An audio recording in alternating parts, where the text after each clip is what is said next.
All right. Okay.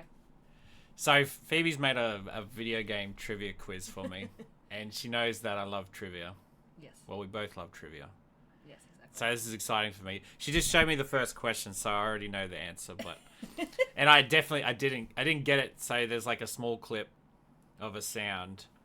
I had some wrong answers, and then she played the full thing, and I was all on top of it. Yes, basically, I've grabbed a bunch of music and sound bites and whatever from games we used to play as kids, and I've put 1 second in, and then there's like a little break, and then I put 10 seconds. So Yeah, cool. yeah. So I'm gonna see how many I can get. Yes, And then I'm hoping that you do get some. well, I got it when the longer one, but like yeah. But I mean, that's the longer the one. first one too. Like you figuring out like what's the context. Like I was Yeah. because at first I was thinking, is this like just a sound effect in the game? Yeah. Some of them will be. Yeah. Okay. Some of them are like the main theme. Some of them are like an iconic song from it. Some are sound bites from it. So it does. Yeah. All so, right. Yeah. I'm super keen. Play the first one. Like if Yes. anyone, if we show this to anyone, Yes. then they can maybe figure out what they think it is. Yes. This is the 10-second now. So now I knew what that is. So that was cool. Team Fortress 2 Yes. theme song. It's actually such a good theme song. I used to vibe it. Oh yeah, I'd it's vibe very every well time. done actually. It's like really like. Because it feels like of that World War II era. Yeah. And so it's very well done. Yeah, exactly. And it was like it's pretty short too. So like when it just started like the tick tick tick tick, and then it gets into it. It's it's a vibe. All right, I'm ready. I'm prepared. Okay, so this is round 2. Okay. Oh yeah. I'll give. Like if we show this to people, they'll give them a chance to figure it out too. Yes. So this one only has that. That's it. Because I was Yeah, like, surely you yeah, will that's- get it 'cause that's- from that. That's pretty iconic. Iconic. That's in Metal Gear Solid 1. That's the alarm sound when Yeah, when you get spotted. when or you get something. spotted. Yeah, I used to do my and it's text tense as hell. Yes, and then actually some really cool music comes on. Dun, dun, dun, Yeah. dun, Dun, dun, dun, which is- dun, yeah. I should put that in as well. I didn't even think about that. Yeah. I used to have that as my text tone for ages too. I remember we got Metal Gear Solid 1. Yeah. I actually think it was bought for my birthday on Metal Gear Solid 1. Oh, We really? played the demo a bunch, and it was like Ah. very well done, compelling game. Yeah. And then we got super. I love that we used to play games as a family. Like we'd all Yeah. try and get through the game. Yeah, for like sure. Tomb Raider and stuff, where we'd try to get through the game together. Or Gran Turismo. Metal Gear Solid, not a good game for 4-year-old me. Yeah. So it got to one. Psycho Mantis. It got to a Yeah. boss, Psycho Mantis, and we didn't understand what was going on, but Dad understood what was going on, That, and yeah. it got kind of like inappropriate. It- But it wasn't like in a way that like us as kids would realize it was Yeah. bad. But Dad definitely was like, Yeah. we're not continuing So that. he went and traded that game back in, Oh, knowing really? that it was my birthday present, Okay. and then he got Tekken 3. Oh, really? Is Yeah, that... Wow. that's how we got Tekken 3. Bro, the lore coming out. It's great. yeah. Because all, like, really, when we had the PS1, I was only, like, 4, 5, 6. Yeah. Like, I was super young. I used to get so mad whenever you played Tomb Raider. Oh, really? Because we would always be trying to get to the next level, Yeah. and you would just go back to the first or second level. In Tomb Raider 1? In Lost Valley. Lost in- Valley I would play a bunch. in Tomb Raider 2, I'm thinking. Tomb Raider 2, I also loved... You know the rocky area where like you're walking along and you see the helicopter. Yeah, that's the very first level. Yeah. The very first 3 seconds of the level. You would just jump around that for ages. Yeah. For the whole half-hour turn, you wouldn't. It's like the exit's right there, and you would jump all the way around, all the way up to it, and then just go back. And I think as well, because there was tigers there, and tigers are my favorite animal. So I'd Yeah, always be like, yeah. oh yeah. So it was like frustrating when like we wanted to like keep going, and then you just like go back. You just gotta jump around. I know Tomb Raider 1, I would play Lost Valley a lot. That's the one with the T-Rex, and I thought that was a great level. And then Tomb Raider 2, definitely the first level and the second level I used to do a lot as well. Like Yeah. Venice I would do a lot. But anyway. All right, I'm Okay. ready. All right. Okay, so I say yeah, I got that one. continued round 3. Square right. Square right. also has just that soundbite. Yeah. So that's really cool. For those playing at home, like Square, right? Square, right? So the context clues are it's a Scottish speaker, and he's giving you navigation to turn and right. You can hear the car sounds. And you can hear the car sounds as well. Yeah. So that was, I don't know. I don't think it's still going, but it made it was it had a couple of games. sequels. Yeah, I think so. That was Colin McRae Rally, who was Colin McRae was a Scottish rally driver, I think. Yeah, I don't have really much context with the game. It's just I know that Dad loved it. Yeah, And Dad loved racing. all I games. remember is Square, right? Square, right? Because I was like, what the hell Hairpin left. Yeah, like I was like... McCrest. Yeah, it was like a crest. Crest. A crest. Square, right? Like... Easy left into 2 right. Yeah. yeah. And Dad loved the game. He really liked the racing games. For sure. I've seen like POV footage of like people actually doing rallies. Oh, yeah. And now that like we drive and know how insane it is. Yeah. Because it's just like. Yeah, absolutely. Like they're like on cliffs and they're like pushing it to the limit. Yeah, true. And true. crazy crap like that. And they like that's passenger giving directions would actually be so vital. Yeah. Because it means that they like they're in the zone getting ready for something, and they hear like, okay, this is coming up. I need to do blah blah. Blah, and because in rally driving too, they're allowed to go through the course and figure out how to do it. Yeah. Like optimally, so the navigator is there to like try and min max it. Yeah. And so it's pretty well done game for the time. Yeah. Like I think I never liked it because I was like I was never huge on racing games. Like I played a bit of Gran Turismo. I kind of did. I did what I played a lot. I used to. Gran Turismo was cool because we could play as a family and like stack up the money and the licenses. Once we got a mini, I was just like, put me on a mini in Tahiti. Done. Yeah. Like I would just play that and that. But also, you remember like the endurance races? No, I don't. So like they had endurance races where it'd be like 60 laps. It'd take you like half hour to an hour, or sometimes even an hour and a half. Oh. So you'd take it in shifts. Wow. And I remember one time we had DJ Thompson over, Nathan's friend. Yeah. And we got to the point where we'd taken a few shifts and we were like 30 laps ahead. So like, here you go, DJ. And he was just like, meh. And like, 10 minutes later, we were only like 5 laps ahead. We're like, let's just take it over for a bit. Okay, we're gonna take that back. Do you remember our we had the full steering wheel and pedals system? Oh, we did too. I Yeah, I loved using that. Yeah, because I thought Dad bought that. That's probably why I'm such a good driver. But I really enjoyed that. I thought that was really fun. Because Dad loved like Formula 1 and everything. Yeah. V-Rally. Actually, yeah, we had Formula 1 Tonka too. I hated Tonka too, but he loved Tonka. Oh, yeah, he was was so super random, into a that lot one. of the, racing Because Tonka games. was like a lot more realistic and hard. Ugh, yes. Like. Yeah, I know. And I remember we had Formula 1 as well. I remember the sound of that game. Yeah, like Schumacher was in Formula 1. Yeah, that makes sense. And it just like Colin McRae Rally Tonka, I never really was into that. Gran Turismo a little bit I would play, but like any other ones I was like, nah, slack. Alright, I'm ready for the next round. Okay. So round 4. Here we go. 1 second. Just that hit on the strings. Yeah. Oh. Come on. Unlock those recesses in your brain. Yeah.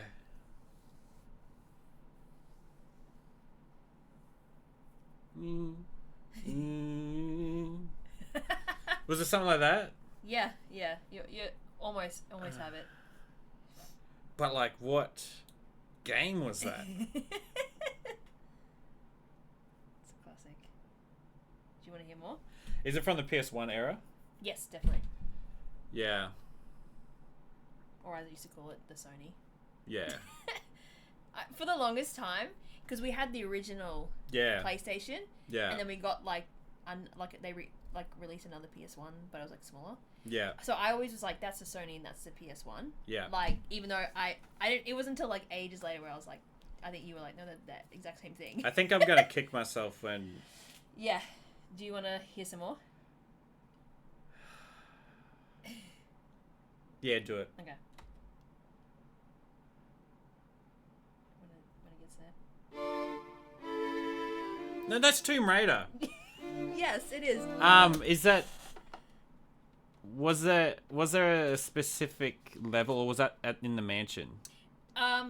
It was a specific level, but it also you can play it in the mansion. There's a song you can play. What level was it? Was it Tomb Raider 2? Tomb Raider 2, and it was Venice. Venice, yeah. So it plays when you are driving in the speedboat. Yeah.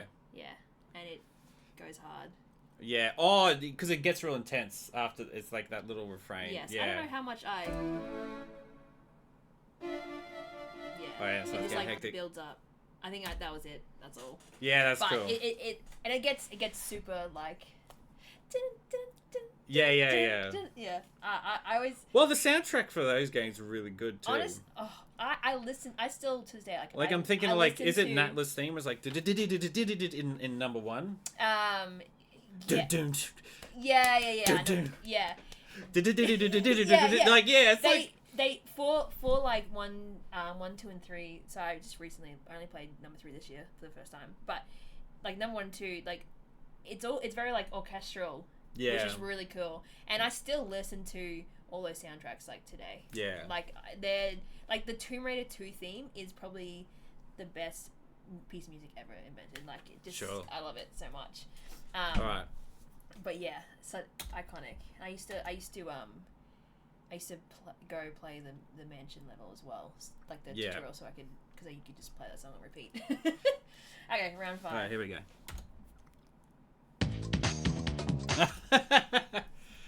So specifically, that's from Crash Bandicoot 3 Warped. Yeah. And that was the soundtrack when you are picking levels. Yeah, it's you're like inside the it's like the main you're thing. in time the warp machine. Yeah, it's like the main thing. Yeah. It's actually such a good.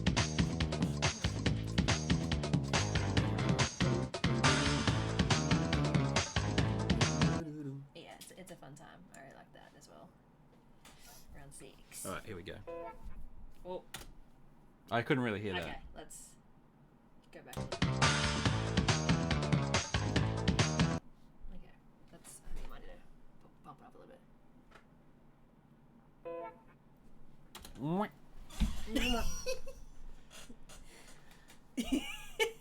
You know what that sounds like to me? There's like one of these like free YouTube sounds that starts with that, like with that wah guitar. Oh.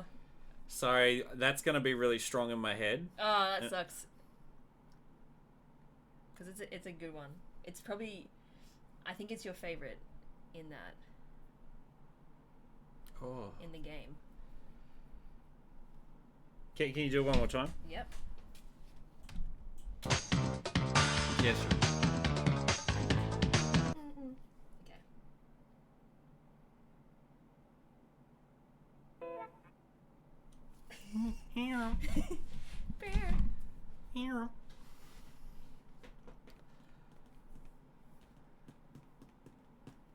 Maybe I should have done the 5-second versions as well.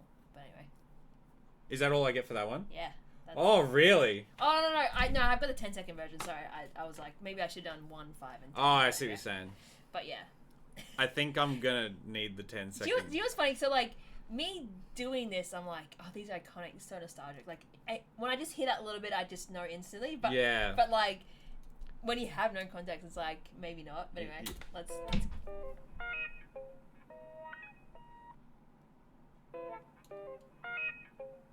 Sorry, hold on. I don't even know what that is. Wait. So I did put the 5-second version there. So let's let it go through the 1. Okay. I must have put the 5 here. See, I was sick when I made this, so. So that's a 1, and then. So that's the 5-second version. Do you wanna... All I can think of that is it's like a wah guitar. Let's go back. And the chords sound very jazzy too. Let's Or play. maybe funk Play again. inspired.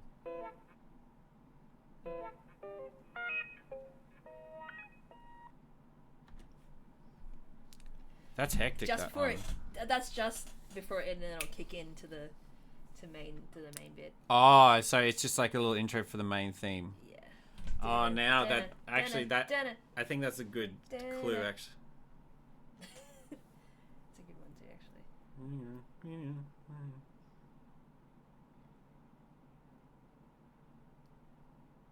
Again, from the PS1 era.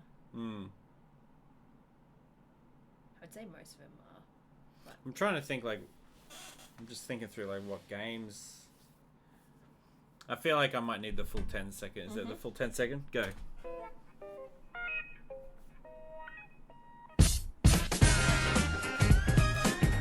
Oh!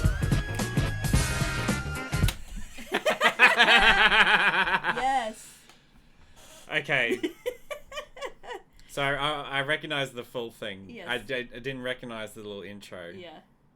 I felt like I was too distracted when that would have been playing. Sure. So that is that's from a game called Buster Groove. Yep. Specifically, it's the theme song for a character named Ham. Ham. That's Ham, yeah. Yeah. Bam, bam, bam, Yeah. bam, bam, bam, bam, bam. Yeah. If any real ones know Buster Groove. Yes. Honestly, Real ones know Buster Groove. what a good soundtrack for a game. Like, they had to make them all bangers because, Yeah. like, Because you got to be replayable. That's the whole game is dancing to these songs. Like, Yeah. Yeah, Ham was... It was just such, like, an American stereotype where it's just a fat guy at a burger joint. That song actually would totally get cancelled nowadays. And his name was Ham, and he's just... Yeah. And he would just, like, bang on his belly. Or Yeah, and there's a move where he eats hamburgers, I think. Yeah, it's one like... of his big moves is just, like, smashing burgers. That's what he does. Yeah. Alright. I think the game is filled with a lot of bad stereotypes. You know, yeah. Heat's song, I think Heat's British, because, like, the song, okay. the singers are, like, British. I'm like, oh. Yeah, more like maybe like Prodigy or like those dance. I don't know if you know the band Prodigy. They're the ones that did like Firestarter and stuff like. Yes, I've heard. On Wipeout, the first Wipeout, they did that. But yeah. it's actually like a British rapper. Okay. That like. I could see that. Yeah, and it pops off too. I like it. Yeah, yeah. All right. I like almost all the songs. All right, let's go again. Okay, next song.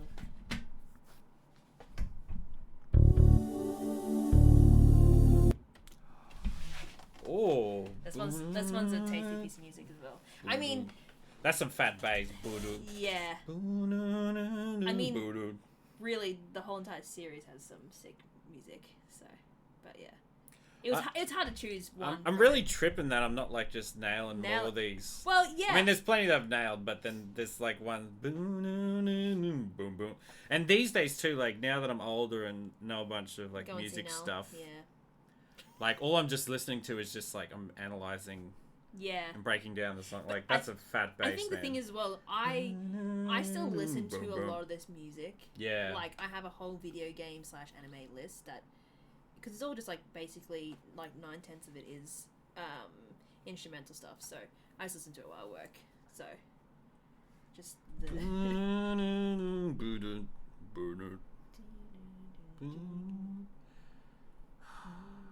It's really messing me up, this stuff, because, like, I know it, but... Yeah. I feel like I need a longer... Mm-hmm. Yeah.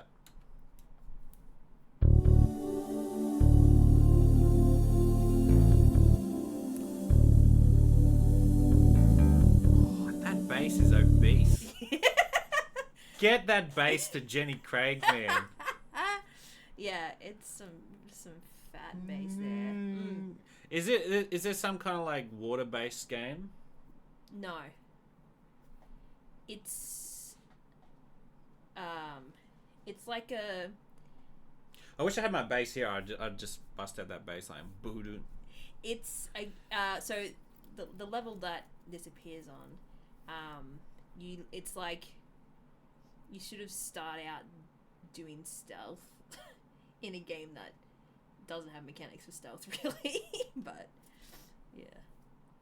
Oh, okay. I like that. I like that clue. Hmm. Oh God, now that's tickling at the back of my brain. It's a good one. That's not Halo, is it? Yep. Oh no. A Walk in the Woods, I think it's called.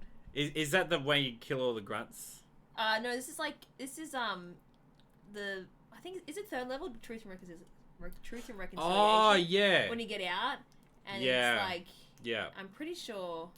Because there is stealth at the start. You can Yeah. you can choose how to start the engagement. I think it's either that one or Undercover of Night is another Yeah. one. They're like two sort of similar songs, so I'm pretty sure. Yeah, but I mean, Oh. there's so many like good like songs from Halo. Like, Have you seen the clip of I think it's Steve Vai, Okay. who's a guitarist, who does the and yeah. and does like the whole, like from what I see in the clip, it's like I think they just were like, here's the music, and then he's like, and let me solo. he just vibed over Yeah, and he's it. like, let me just solo. He then. just heard it and just went for it, Yeah. and that was the take they used. You know what? So like, there's quite a few Halo games. I feel like there's a lot of great music in all of them.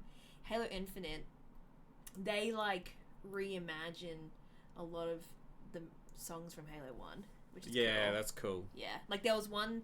So I think this one or Undercover Night, I can't remember which one. They like redo it in Halo 6, and I remember like I was playing the first time through, and I was like, hey, this is the song like from Halo 1. I was like, that's really cool. Yeah. So they did it with quite a few of them. And I was like, That's cool. I was like, that's really cool. All right. Next one.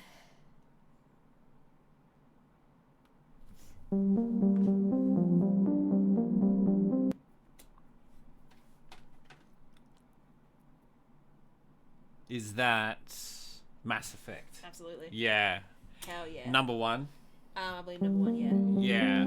The You know what? You know what?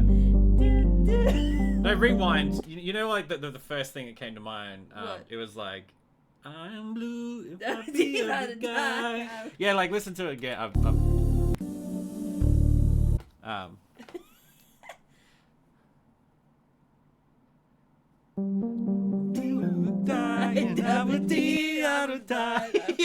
Yeah. That's really funny. It has a slightly different harmonic movement, but that's what came to mind first. But yeah, Mass Effect, legendary trilogy. So good. I've played it quite a few times now, and again, I still listen to some of this music today. Like it just this is the like you're looking through the galaxy map. Yeah. Like it's just like so chill when I'm just working. I'm like, yeah, get that. I love it. I think it's called. I want to say it's called Uncharted Worlds. I think. Oh, that bit there is more. Yeah. Yeah. All right, here we go. Staff announcement. Incoming patients with heat piles. That's all you get for that one, too. Oh yeah. Yeah, that's Staff too iconic. announcement. Please stop vomiting in the hallway. I was like, there was one I wanted. Mind the amount of litter. Yeah, I wanted to find one of those, but I couldn't. But this was just all. This is like a whole video of just staff announcement, incoming patients with whatever. Yeah, with like inflated heads. bloated heads. Yeah, with bloated heads, and then you pop them. They Or the ones where they're like little heads on the big body. Yeah. So for anyone watching at home, I haven't even said what it is. Yeah, you haven't. This is from Theme Hospital. Yeah. And if you know like Roller Park Tycoon or any of those games where you got to build like a functioning something. Yeah. And this was a hospital, but like all of the diseases are like Just really really stupid. Yeah. Like some people come in with fat heads, and then so they go to the inflator room and they pop the head open and it goes, and then they inflate it back up, normal. and then it's normal and they're cured. Yeah. So all of the diseases. It's actually like that. There's like a spiritual reboot to it called 2 Point Hospital. Yeah, I saw outside Xbox playing that. Yeah. Yeah, so I bought that for old time's sake. Oh, yeah. And then they also have like 2 Point University, I think it is. Oh, okay. So Interesting. like if I was ever vibing, I'd probably like check that out. Yeah. But I liked playing 2 Point Hospital. This one, I don't think I ever played. I think I ever actually played Theme Hospital, but I do remember watching you play a lot.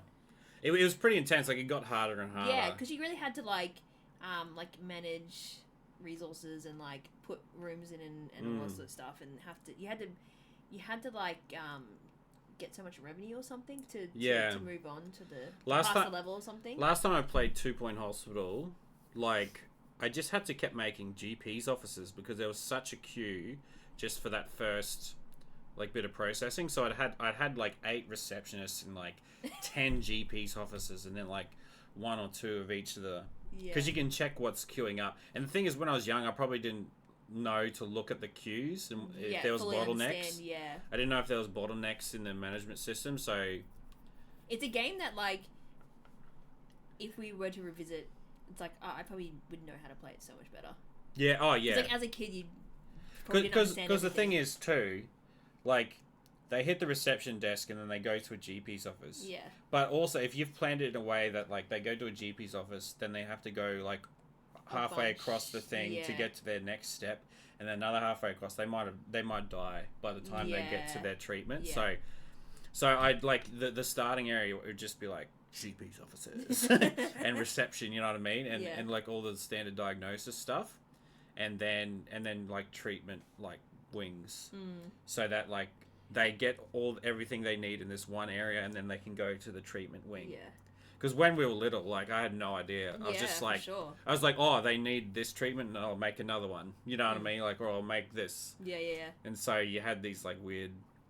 But I think one thing that was very charming about that game is, like, this announcer making sort of like funny announcements, and then like Yeah. just all the weird like ailments that people would come in, and then like, Yeah. like the weird way to It was it So- was funny. yeah. Or like the like one of the main psychiatry things to get treated was King complex, and they thought they were Elvis. yeah, that's And- right, yeah. And then, like, when they were in the process of being cured, like, they lay down on the couch Yeah. and they get up, they go over to a changing thing, change out of their Elvis outfit, and then they're cured.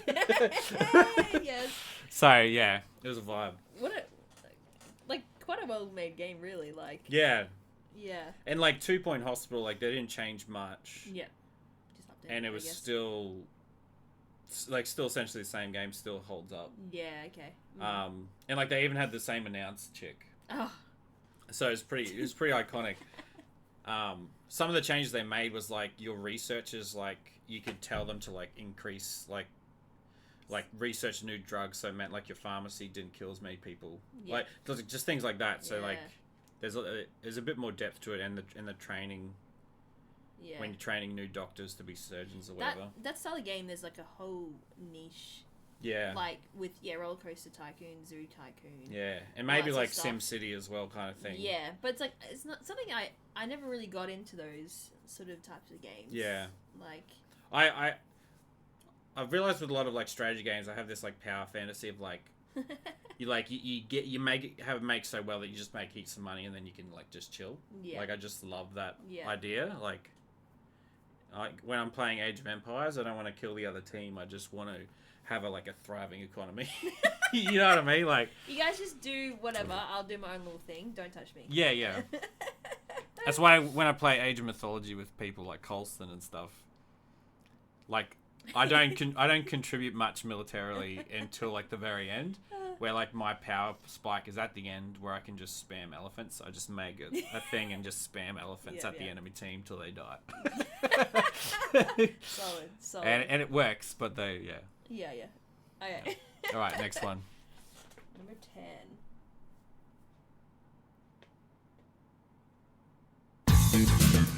Oh, This is a bop, this song. it really is a bop. So- Did you play this game much? I never played it. It's not my type of game. Again, turn-based strategy. Meh. It's so good, man. Okay. When I was looking through songs, because I found like the whole soundtrack, Oh yeah, I went through them. I was like, okay. And then when I got to this one, I was like, I remember this song. yeah. Yeah. So, this is from a game called Front Mission 3. Mm-hmm. It's like in the future where, I mean, think like Gundam Wing or like Japanese anime it's like mecha robots, stuff. like mecha stuff. So they're in, Well, and the people actually in them. people are piling them, and Yeah. and then it's just a turn-based tactics game, which is one of my favorite genres. Yeah. And it had such an intense storyline. I think it took me 60 to 80 hours to finish it once. Yeah. And Is then it And then Japanese made. yeah, it's Japanese okay. made. And then Makes sense. I played it a second time all the way through on that same save file. Yeah. And yeah, and it was only like, so that was Front Mission 3. It was only like years later where I got like a PS1 emulator on my phone. Oh yeah. And I was like, I'm going to download Front Mission 3 because when you're on your phone, you don't want to play action games because like the buttons are a bit messed up. Absolutely not. Yeah. So I was like, I started playing this again, and then it was weird at the very start. Like I played it through like multiple times. You know, you have like this like cast of characters and pilots, and then you verse like there's recurring characters that you keep fighting throughout the game. And as I was playing it, at the very start, like your best friend, he's like has to deliver some robots. You're like a test pilot. And it actually comes up as a choice. It says, do you want to go with Ryogo? Yeah. Okay. And I always just said yes because I was like, that's the game. I can't just say no. Yeah. Like, imagine at the very start of Harry Potter, Hagrid comes as your wizard. He's like, No. I like my life under the stairs. yeah. Yeah. But but something just pinged in my head. It's like, why is it asking me this? Yeah. So I looked it up. Because what happens in the story is that there's like an explosion on a military base that you're delivering to, and your sister and your dad, well, your adopted sister and your dad works at this military base, and then Elisa, your sister, goes missing, and you spend literally the whole game trying to track her down. Yeah. Okay. Yeah. And yeah, I won't spoil any of the other stuff, but if you say no to your friend, you get to the base earlier and you save your sister right at the start. Oh, okay. And then you spend there's an entire alternate storyline. Wow. Like 80 hours long. Yeah, okay. And so I got to experience the whole game again. That's cool. And also on top of that, like a bunch of the reoccurring enemies that you fought in the other storyline are your friends this time. Ah. So and you're fighting people like, so Emma is like one of them, pretty much the girl you fall in love with. Spoiler alert for this old game, but the girl that you fall in love with is Emma. She's a scientist, and you find out she's the one that created the weapon that blew up. Ooh. And so she feels they're trying to stop this weapon as well. Yeah. And in the storyline that I played the most, Elisa, your sister, sacrifices herself at the end to destroy the weapon. Yeah. Okay. And you get out with Emma. Yeah. And you find out that Emma is actually Elisa's real sister. So you adopted Elisa. Oh, okay. And Emma's actually her real sister. Okay, yep. But they're not sisters. They're actually like created human weapon pilots. Oh, okay. Whatever. It gets complicated. Yeah. Anime stuff. Yeah, science babies, essentially. Yeah, so at the end of the Elisa storyline, Emma sacrifices herself. Ah, okay. So, and like all new battles and like everything, like all new cast of characters. Do you still fall in love with Emma? I can't. I'm pretty sure you do. Yeah. Yeah. Okay. But you come across her a lot later in the game. Yeah. Yeah. And it just blew my mind. Because you played it the exact same way, and it's like, this is what it is, and then you like found there's actually there's two games in one essentially. Yeah. That's cool. And something that's even more meta than that. In the game, there's like an internet. Yeah. But imagine like a late 90s form of the internet. Yeah. So throughout the game, you can unlock new internet addresses, and sometimes if you go to that internet address, there's things for you to unlock, or you download a hacking tool or a password, or you get this, or you get some maps, or you get this or that. That are like helpful missions. And they can be helpful for missions, but mostly it just unlocks more stuff on that form of the internet. Oh, okay, yeah. And I would at one point I like went through all of them, tried to unlock everything I could, but there was still so much I couldn't get into. Yeah. Guess how you get into those things? Through the alternate. Through the alternate storyline. So for you to unlock everything, You have to do both. you have to record all of the passwords and stuff from one playthrough. Ah. Do like another playthrough and record all that, and then you could possibly do the first one again and then unlock all of them. Yeah, crazy. So like it was like a very detailed game. Yeah, wow. But that song that played was like when you did the training simulations, and you could get extra funds to upgrade your robots, and you could get like XP for your characters. Yeah. This is a full nostalgia trip. Yeah. So yeah, you just be like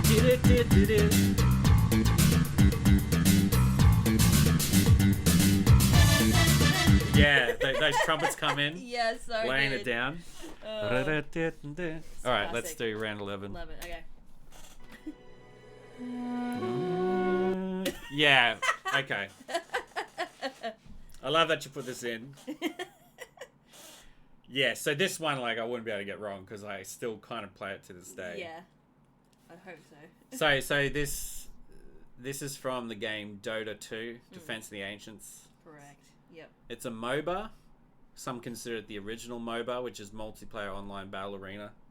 The original, really? Yeah.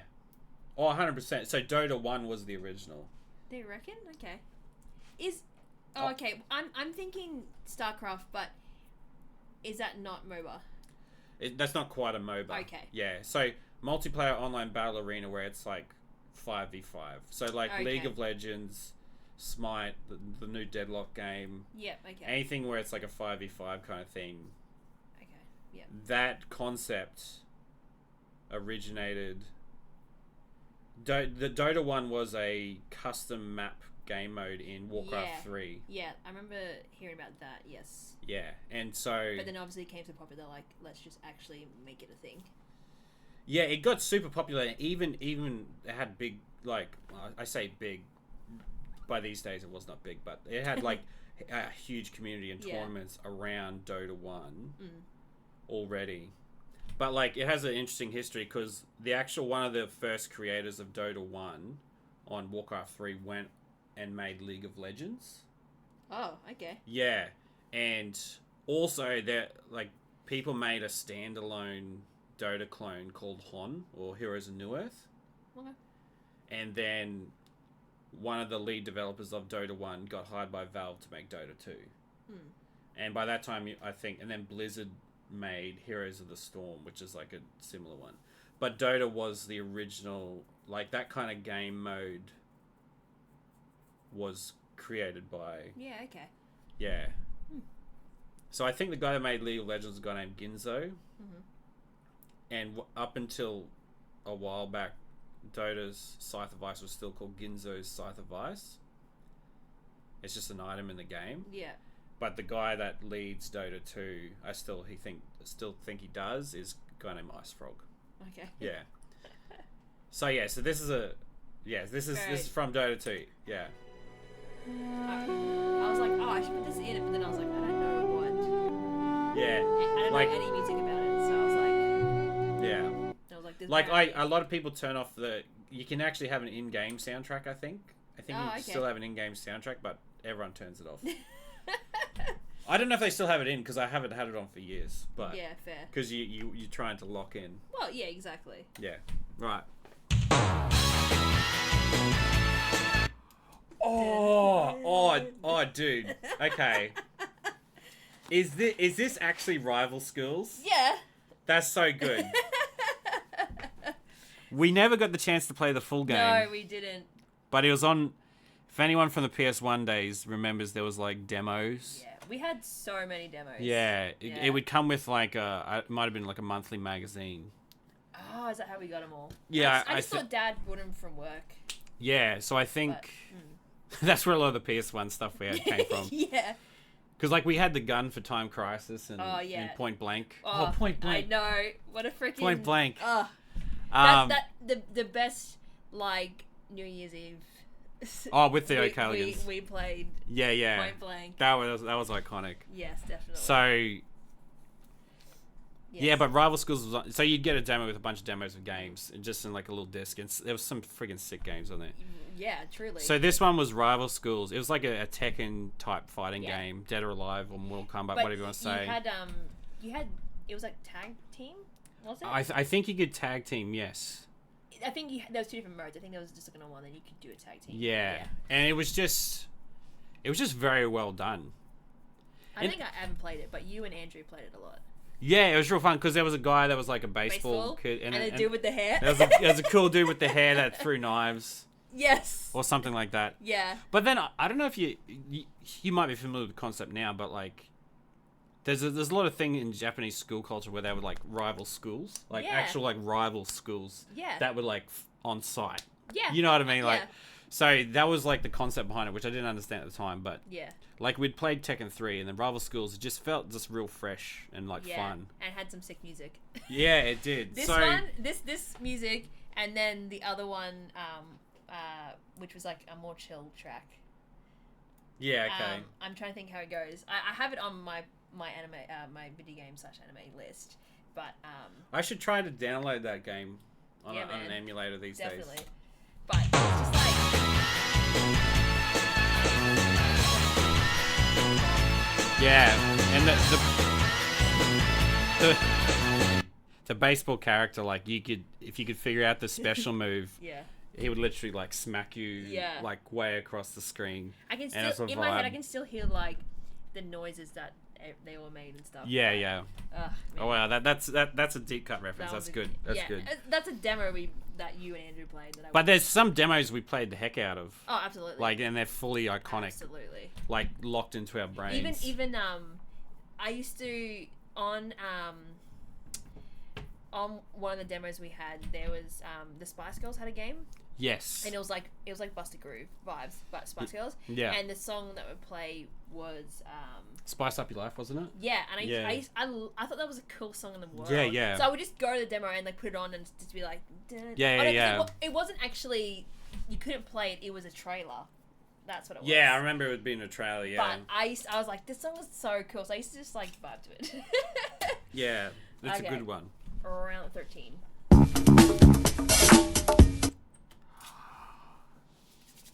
This is pretty. Again, a lot of great songs from this series that are just super cool. But you can only pick one. So I was trying to like pick ones I think that it would click for you straight away. But Yeah. yeah. I mean, a lot of them clicked. So, but it's more exciting when I can't get it.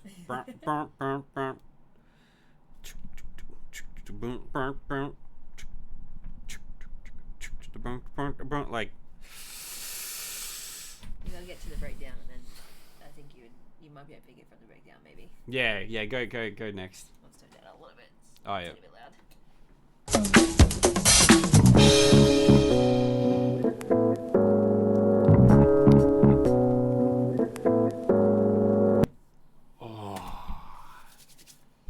Yeah, And that's it just keeps tickling going. something in my brain. It's like a 6-minute song, but it's great. Oh man, yeah, that's tickling something in my brain really hard. Yeah. Like, was it like a tactics game? No. No. Was it like an action? I'm trying to think. It's a sport game. I would say. Yeah. Yeah. It'd be classified as a sport game. It's not like Jet Rider or something. No. No. Not Jet Rider. Yeah, and like that would just loop, wouldn't it? Like I'm Well, kind it's 6 minutes, so it like has a lot, but yeah, but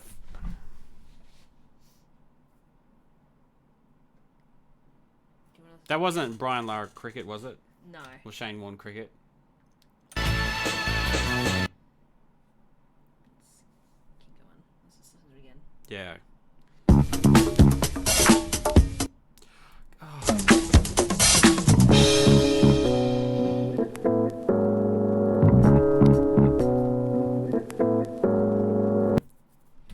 Oh, that's really triggering my memory. So this is hurting me in my soul. I reckon that'd be easy to figure out too. I mean, the bass. I just figure out the one yeah. like burn, burn, burn, Yeah. and then just figuring out what the like. And then like kicks in with like lots of drums and stuff. Like it's either doing like a 6 5 4 4 3, or it's doing like a 1 5 over 7 6 6. No, and down to the 4. I feel like it starts on a 6 though.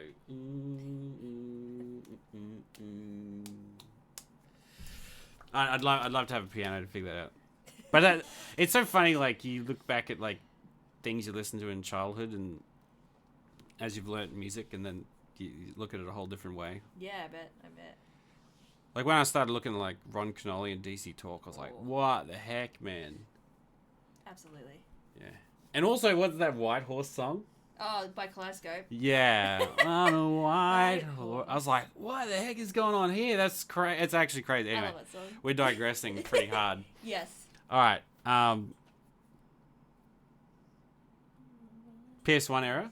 PS1, yep. Dad really liked this game as well. And So, but it wasn't a driving game, though. no. It's sports, though. Trying to think what other sporting games we had. It wasn't from FIFA, was it? No. No. Was FIFA on PlayStation? We had FIFA 97. Wow. Or FIFA 96. 96. That's so weird. Yeah, we had FIFA 96 and we had NBA Live 97. Well, I remember NBA, but I didn't know FIFA. I can't get this one. Okay, it is Tony Hawk's Pro Skater. Really? This song is called Blue Thunder by Aquasky. Really? Yeah. Yeah. Dude, I feel like you could have played any other Tony Hawk soundtrack and I would have nailed it. I've got... Was it from the menus or was it one that played while you No, it's one that was played while you're doing a run? Yeah. Oh, that actually hurts me so much because yeah, like yeah, that's Superman. You know, Jerry was a race car driver by Primus. I do actually, dude. Dude, Have you ever seen him playing that on bass? no, but That's all bass.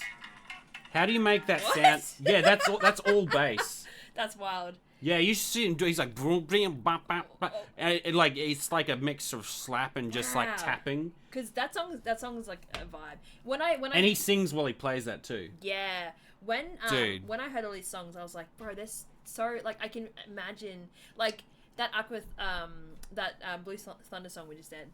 I think it was the school level. I think. Okay. And I love playing Chad Musker. He was my favorite. Yeah. Like, I didn't care about Tony Hawk. He looked Yeah. gammon. Yeah, the yeah. only girl looked really gammon. Alyssa Her name was Steamer, yeah. Alyssa Steamer, which is a gammon name. Yeah, yeah. And Get a better name, Alyssa. like, You dork. like to me, the Chad Musker was just cool. He had like a tank top, a backpack, and a backwards cap, and I was like, you look cool, bro. And he just would He had a roll whole around. style, I was yeah. like, yeah. And then like, yeah, a lot of other ones, I was like, you guys look gammon, but Yeah. yes, that is All right. Tony Hawk's classic. That's really hurt me that I've missed that. Yeah. Someone might have screamed that at the video. Boom, boom, boom, boom, boom, boom. This is Baldur's Gate Dark Alliance 2. I believe it is. I'm pretty sure it is. I actually. Yeah. So this song, That's the menu. this is an iconic song in our gaming journey. Iconic game in our gaming journey. Baldur's Gate Dark Alliance 2. It's like an action RPG, like hack and slash RPG. You level up, compelling story. You could play co-op, Yeah. which was just real fun. Yes. I don't know, it just always stuck with us. And I remember for so long we kept trying to recapture it, and it was hard to get a hold of a copy of it. Yeah.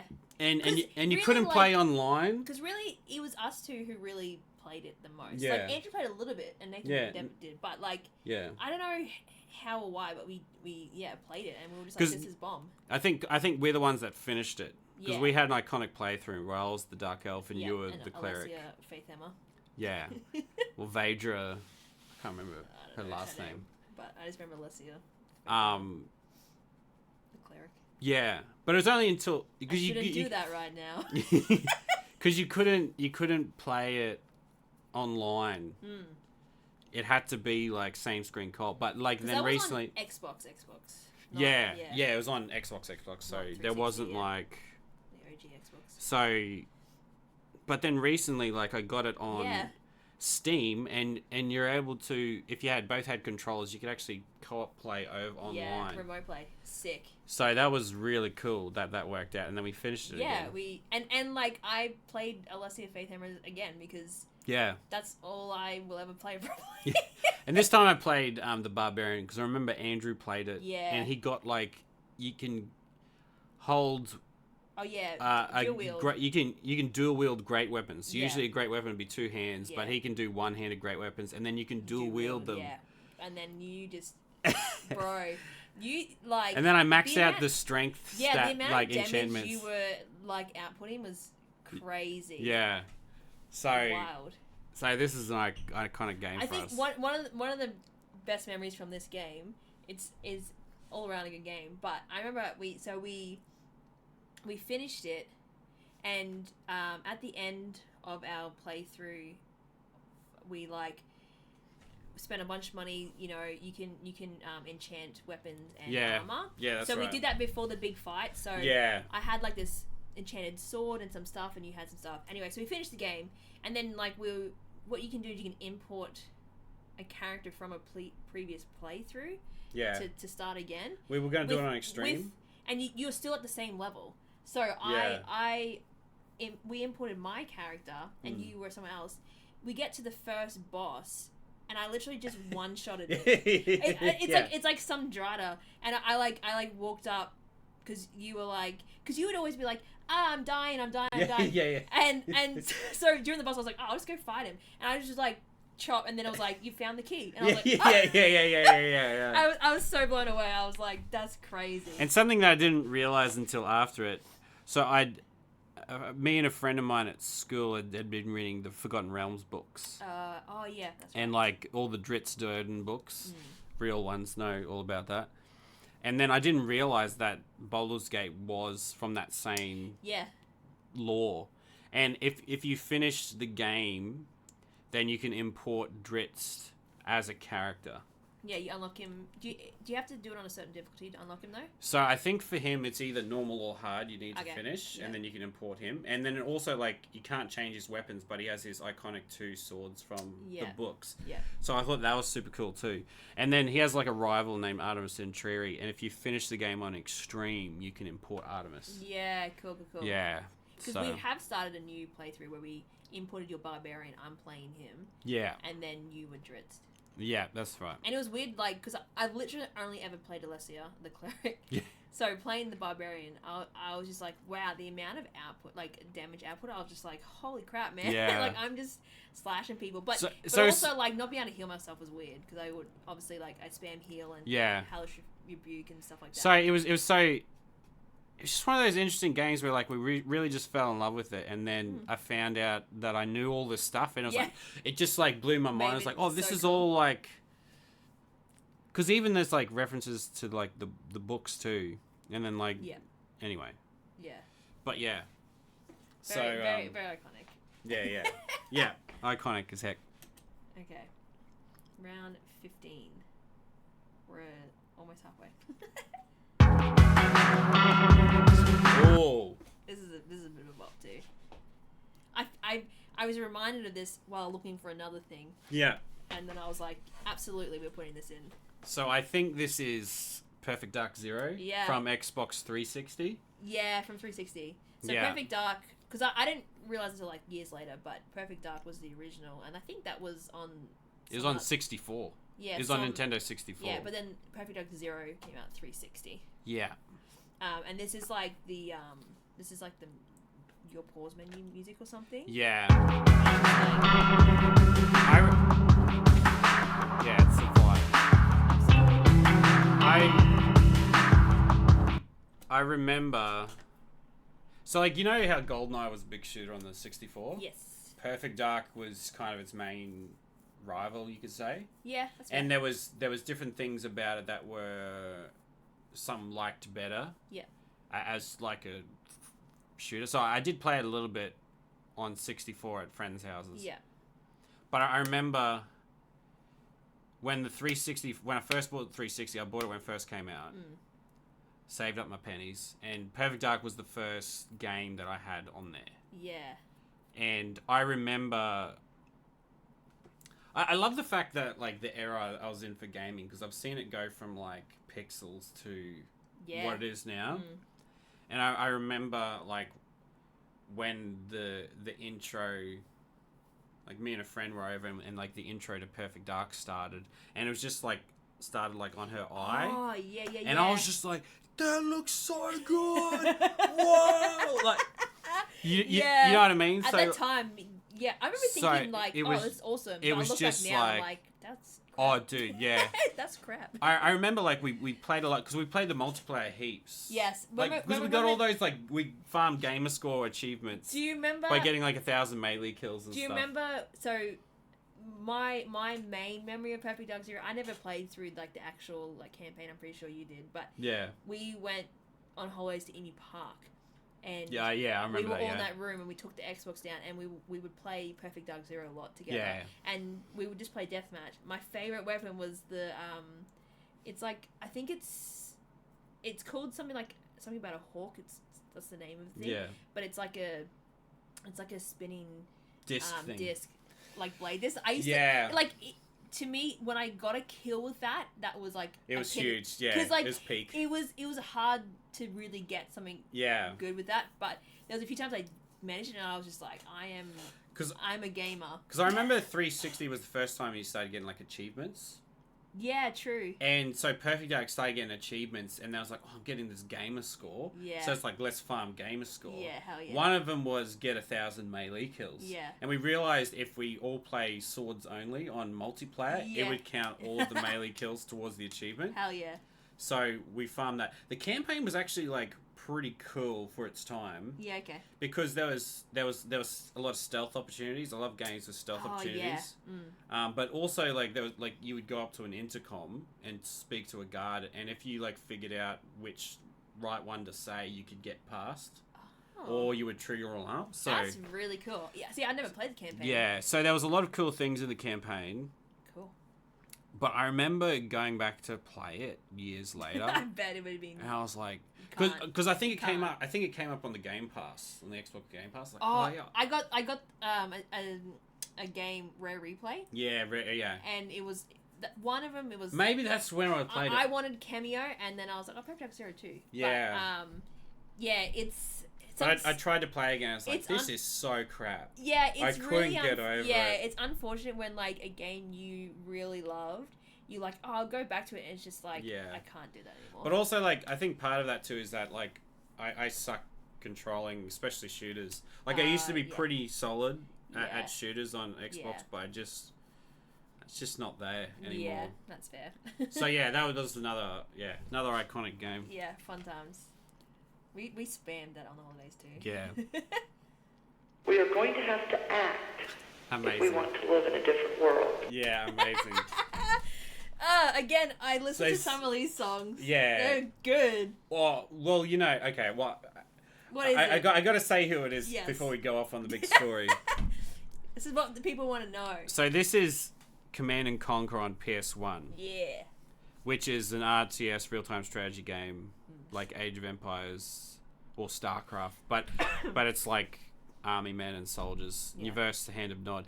So I'm pretty sure there was multiple Command & Conquers on PC. Oh, okay, yep. Before they made like the console one. For PS1. There's a lot of Command & Conquers. Yeah, and there's been other ones later, and I was never able to finish the campaign without cheating. Without cheating, okay. Yeah, so like I remember it was just too hard, or like. I think there's a lot I didn't understand. Oh, yeah, okay. I was too young. Yeah. But like I memorized there was like you could because because usually like way later in the game, if you create like this special building, you could get like an ion cannon, an airstrike, or you could get like a nuke. Yeah, wow. And that would be like special weapons, and usually you'd use them once, and there'd be like a 5-minute cooldown. Yeah. But I memorized the 3 codes for that. So how I got through most of the campaign was just like airstrike, ion cannon, nuke. Like as soon as I as soon as I found it, as soon as I found them, I'd just take a jeep, find their base, nuke. If there's a freaking tank coming, ion cannon. Because airstrike, it would take like, you would say airstrike here, and it would take like 2 minutes to find like, all right, I'm going across now and dropping bombs. So like it wasn't. It's all over as soon as I find you. So literally, it wasn't a race to figure out how to play. It was a race to like refresh ion cannon. And sometimes I get like one button wrong and be like, oh, frig, he's come for me. That's so funny. So I was too young to know how to do it properly. Yeah. But I got through, like, it was a half-decent, compelling storyline, because you could play, like, the GDI, which are, like, the goodies. But also they're, like, fascist, you know. And then there was, like, the Hand of Nod, which were, like, the terrorists, but also... Whatever. I feel like there was a lot of political things that went over my head. I remember some of my friends at D&D talking about this game, and they're talking about Tim Curry. Oh, Tim Curry was not in that one, but he was in another Command & Conquer. I was like, that's what I was going to ask, was he in that one? But that, when they said that, I was like, that's such a wild, and I saw like a clip of him, I was like, that's just so random. Yeah, I think Tim Curry to be like, I'm going to do this video game. I think he was on the PC Command & Conquer Red Alert, and he played like a Russian... Yeah, because they baddie or something. Because it was like stylistic of the franchise to have like live cutscenes. Yeah, exactly. Which was kind of cool, and I think the guy that played Kane, who's like the Hand of Nod terrorist leader, I think he was in most of the games. Yeah, okay, yeah. Yeah, he's like a pretty iconic look, like this bald guy with a goatee. Yeah. And so he was in this one, yeah. And you could play the GDI missions, so the Global Defense Initiative, or you could play the Hand of Nod games, and they had different types of units and stuff. So, but I remember I randomly came across. So the guy that wrote the soundtrack for Command & Conquer, this one, yeah, he did like a live concert of the soundtrack. Oh, really? Wow. And as I was watching, I was like, this is so fat. And like he was on bass, he's like boom, doo, doo, like some of the bass lines are fat as heck. Let me I have it saved here. So, but the sound that we heard was like a little like intro. It was like a little intro sample. You know how like emo songs have like random like samples of talking before the song? It was like that. I'm sorry, I'm trying to find... Okay, Frank Klepacki. That sounds right. Is the dude. So this is called Act on Instinct, that's the track name. Yeah. So we're going to listen to... We're going to have to act if we want to live in a different world. Yeah. Like, this is fat, man. Like just that. I'm so sad that we didn't get to actually. Like that drum beat is just fat. I got that whole thing here. Yeah.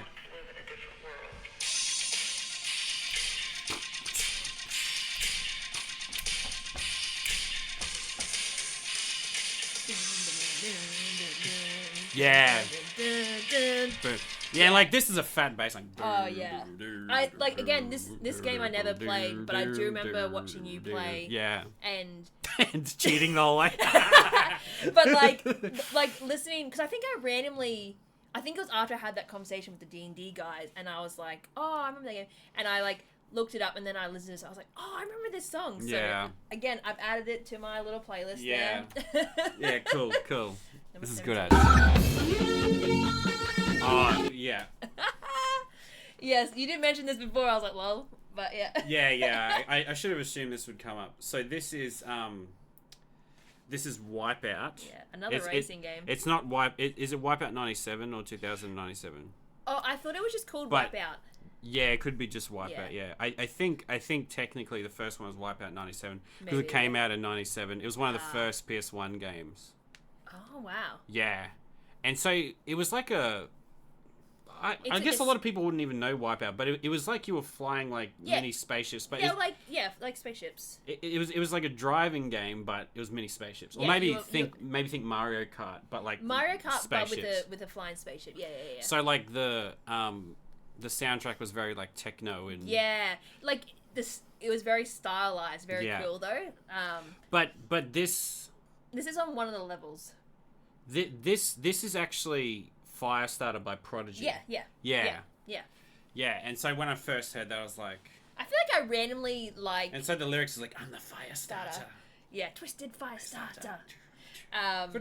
Yeah. I think... Hey. I feel like I randomly, like, heard, like, the Firestarter song in just another random context, and I was like, hey, wait, that was on that game that we used to play. Yeah. Again, I never played it, but Dad liked it because it was a racing game. I played it a bunch because we didn't have heaps of games at the start. Yeah. But I mean, I'm the youngest of us, so what I remember would be a little bit later. You were only 2 when we first got this. Because Yeah. it was late 96 that we got the PS1. Yeah. And so you were only 2 or 3. Yeah. Well, so I was born in 95, so when you Yeah. get it, I would have been like 1. Yeah, you were. But- Yeah, true. Yeah. Like, I do remember, like, watching you guys play and all that sort of stuff. Like, Yeah. But the song actually... It is fat, this song. I mean, everything about Prodigy is very like energy dance. It's like very like it gives like British punk. Yeah. He sounds very aggressive. British It's punk like, techno. I'm the Firestarter, Twisted Firestarter. That's a good way of Yeah. yeah. That's a good way of describing it. Okay.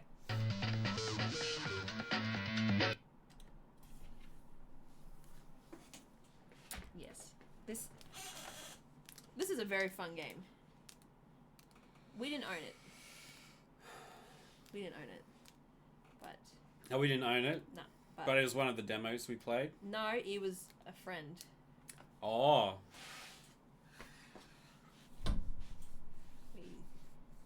Who I think eventually did give it to us. But yeah. I might need more. Mhm. Oh, hold on. Wait. No, I'm. This is Okay. wrong. Okay. I've forgotten. I know which one it is now, but Okay. so disregard all that stuff. Yeah, until sure. later on. Okay. Yeah. I'll keep that in the back of my mind. Yes. Okay.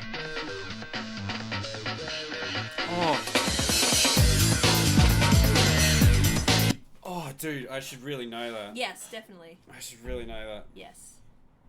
Forget everything I just said before. Sorry. Is this? I blowed you astray. No, this is actually Tekken. Yeah. Which Tekken is it? 3? Number 3, yeah. Yeah. That's the only one I ever played. Yeah.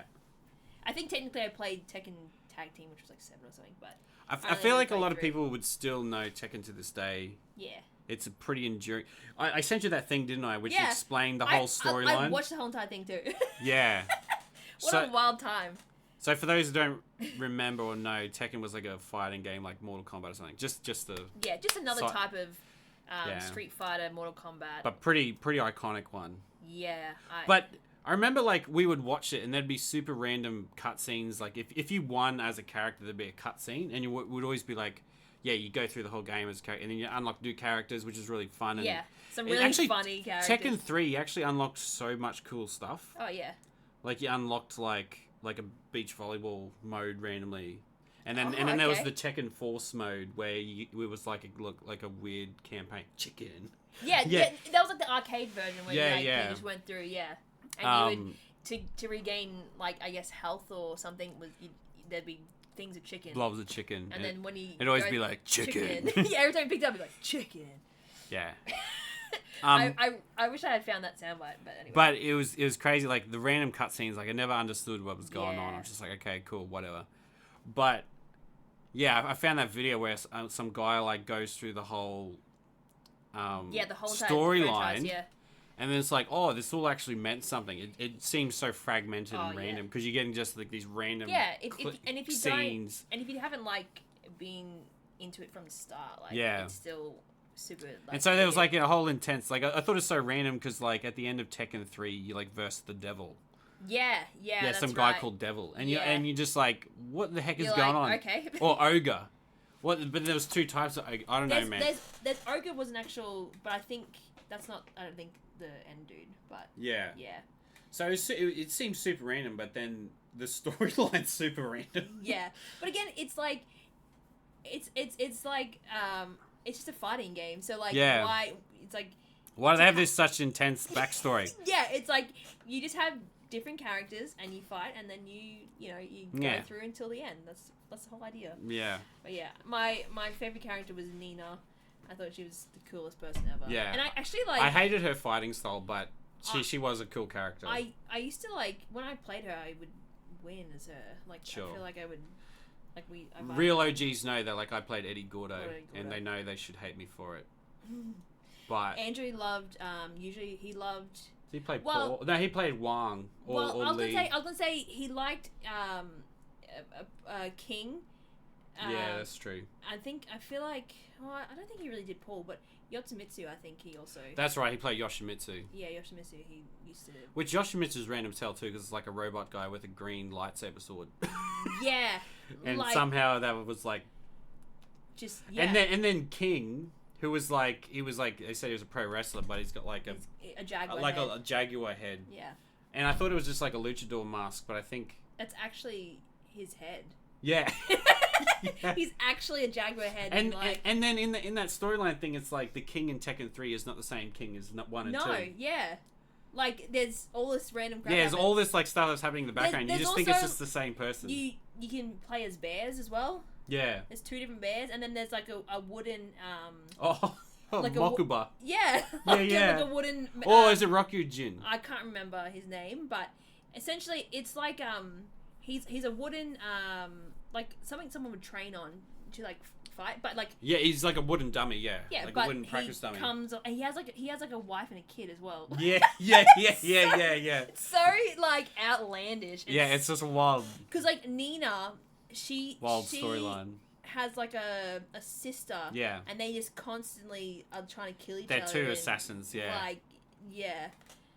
But the wooden practice dummy character, I think it was either Mokuba or it was Rokujin or something. Rokujin sounds right. but Maybe it's Mokujin. maybe something Because I think Jin means person like that. Okay. in Japanese, and Moku, like, because you mock and... Well, I don't know. I'm talking through my face, but he was an interesting character because you chose him, and it would give you a random other person's move set Oh. every time you played. So you could get in, and then suddenly he's moving like Oh. Kuma the bear, and you're like, oh, I'm playing as Kuma now. And so I didn't know that. That's really cool. That's So- a kind of cool mechanic. it is kind of cool. So it was pretty much if you wanted to play random, you just played him. Yeah. And then you could, and then depending on the way he moved or the moves he did, you had to figure out, oh, I'm playing as Eddie Gordo, and then you could do Eddie Gordo stuff. Yeah. Wow. That's quite.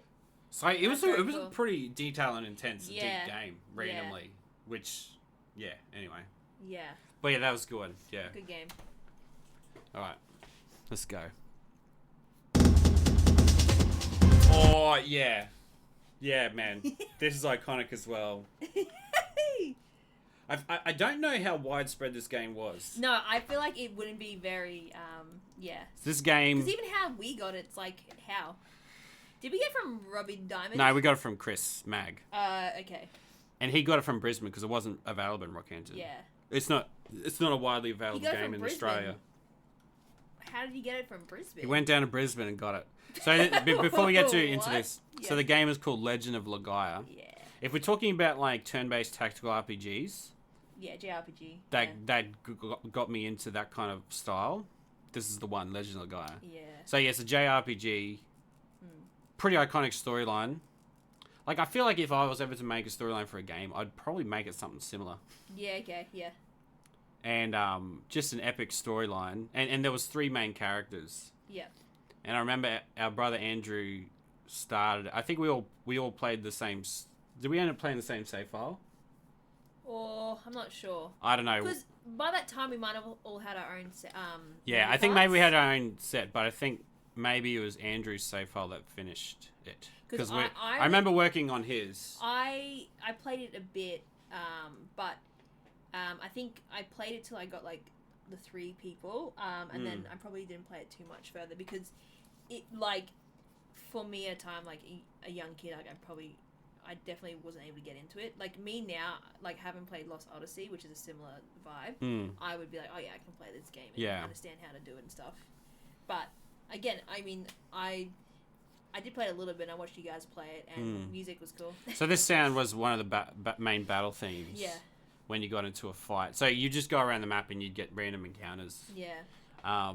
But it was there was such cool mechanics to it. Like, but the cool thing is, like, out of the three main characters, there was a girl and two boys. Yeah. The main one was boy, so Andrew called it Andrew, or Andy, or was it just Andrew? And then you get the girl, and he called it Phoebe. Yeah. And then the third muscly guy, and call it Steve. Yeah. So I was like, it was like us three, which is like cool to me. I had Zach, Lydia, and someone else. I can't remember. Yeah. And when I redid it years later, I had to call it us three again because it just didn't feel right. Yeah. I think I tried and I was like, this sucks. Like, dude, I was thinking like I'd put the main guy as me, but it's like, nah, I'm that guy. I'm the other guy. I remember the original girl's name is Noah. Yeah. But I can't think. The original guy's name Seth? is Van. Van. Vahn. Okay, or maybe Vaughn. And then Noah, and then is it Seth or something, or I can't remember the muscly guy's name. No. something like that. But yeah, but you can once you meet them, you can and they join your party, you can read. But something there's a lot of cool mechanics to that game. One that I really liked was, so when you had your turn, there was like right, left, up, and down, like say like a high kick, low kick, left arm, right arm. Yeah. And like so like weapon and Raseru, which is a whole nother thing, but whatever. But like depending on what combination of what code you did, it might do like a special move. Yeah. And you only had like a certain amount of like space. So like as your speed increased, you could fit in more and more like combos. Yeah. And to do, and I think you could also in to get some of this music. I was actually looking for Tornado Flame, but Tornado Flame. But I see. I think you could like drink or eat it something, and you can boost your for a bit. So that's another way. So I thought that was a really cool thing because like, and then you'd have like a whole arts page. Of like all the combinations. But but if you were real deadly, you could like if a lot of the arts was like 3, 4, or 5 combo long or whatever. But like if you did like, you could figure it out that you could do like 3, but here you actually started like a second one already, either like the last one and you like stack them on top of each other. I think there was a couple that I figured out where you could do one and it started on that second one, and you could like fit in like 3 or 4 in like a space of 7. Yeah, cool. So that was really cool. But then also like you could get to 9 and then you could unlock a special miracle arts, which was like, and pretty much once you learn that, you just do that every time. Yes, I like that mechanic too. Like, actually, like putting in a code was like kind of cool. Because I remember like this is like back in the day for people our generation that would know this, but it was like in a magazine or in like a cheat code book where it actually had listed out. Like you couldn't just go on the internet. Yeah. So it was all these like all the arts listed out. I remember we like wrote them all down. Yeah. And then we all had it on that, and like once you do it once in the game, then it saved it for you, and you could go through them. Yeah. So like we wrote them all down out of a book, and it's from our cousin Chris Mag. So I don't think you could. It wasn't widespread in Australia to get that game either. I don't think so. So it was like pretty. I swear Robbie Diamond had a copy that we were like gonna get later on or something. Yeah, because I think that's the one we eventually got. Yeah. But I remember we first played it at Chris's. I think. Yeah. Okay. Yeah. Anyway. But yeah, those and they would call out like true anime style, call out what the move is as they do it. Yeah. Which comes for the iconic Tornado Flame. Tornado Flame. Because the main guy was fire. Yeah. I mean, they got these like monsters on their arms that, as the game progressed and they leveled up, is slowly taking you over. So it's kind of like you're getting taken over. Yeah, the girl but there was a wind. fire spirit, and she was a wind spirit, and the guy was the lightning spirit. Yeah. So yeah. And always be like those like hanging things. Yeah. That's what I think of all the time. Those like Nidos. Yeah. Yeah. Anyway. Yeah. I think it doesn't even have to be me to know. Everyone knows that. Yeah. There's like memes. But if you don't know, that's the GoldenEye.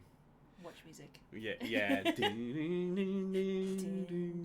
I never played that game, but it's an iconic soundtrack. Like that, like bell sound.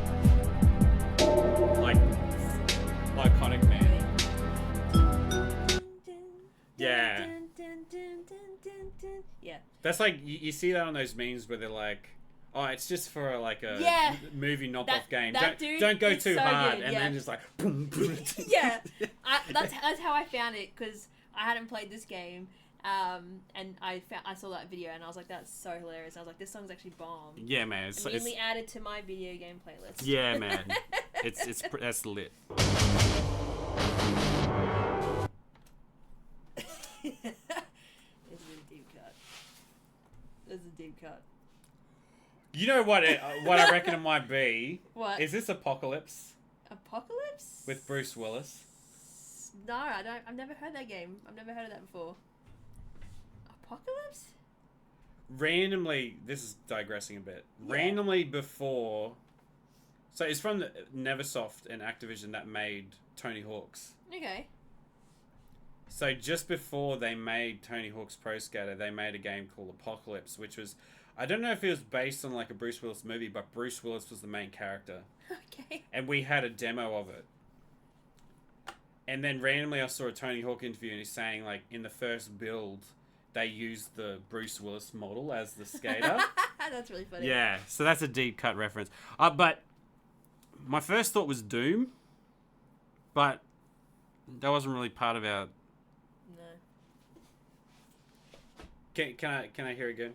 Yeah, we'll play the... Oh, yeah. longer version.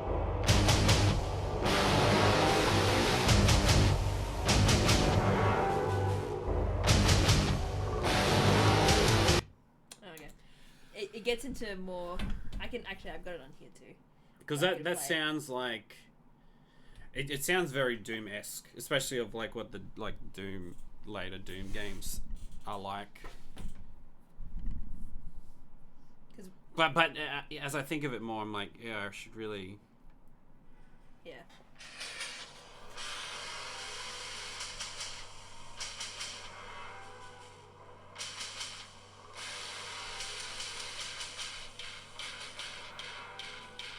Oh.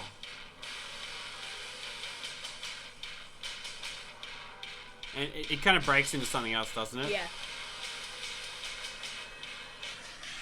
Let me see if I can skip to it.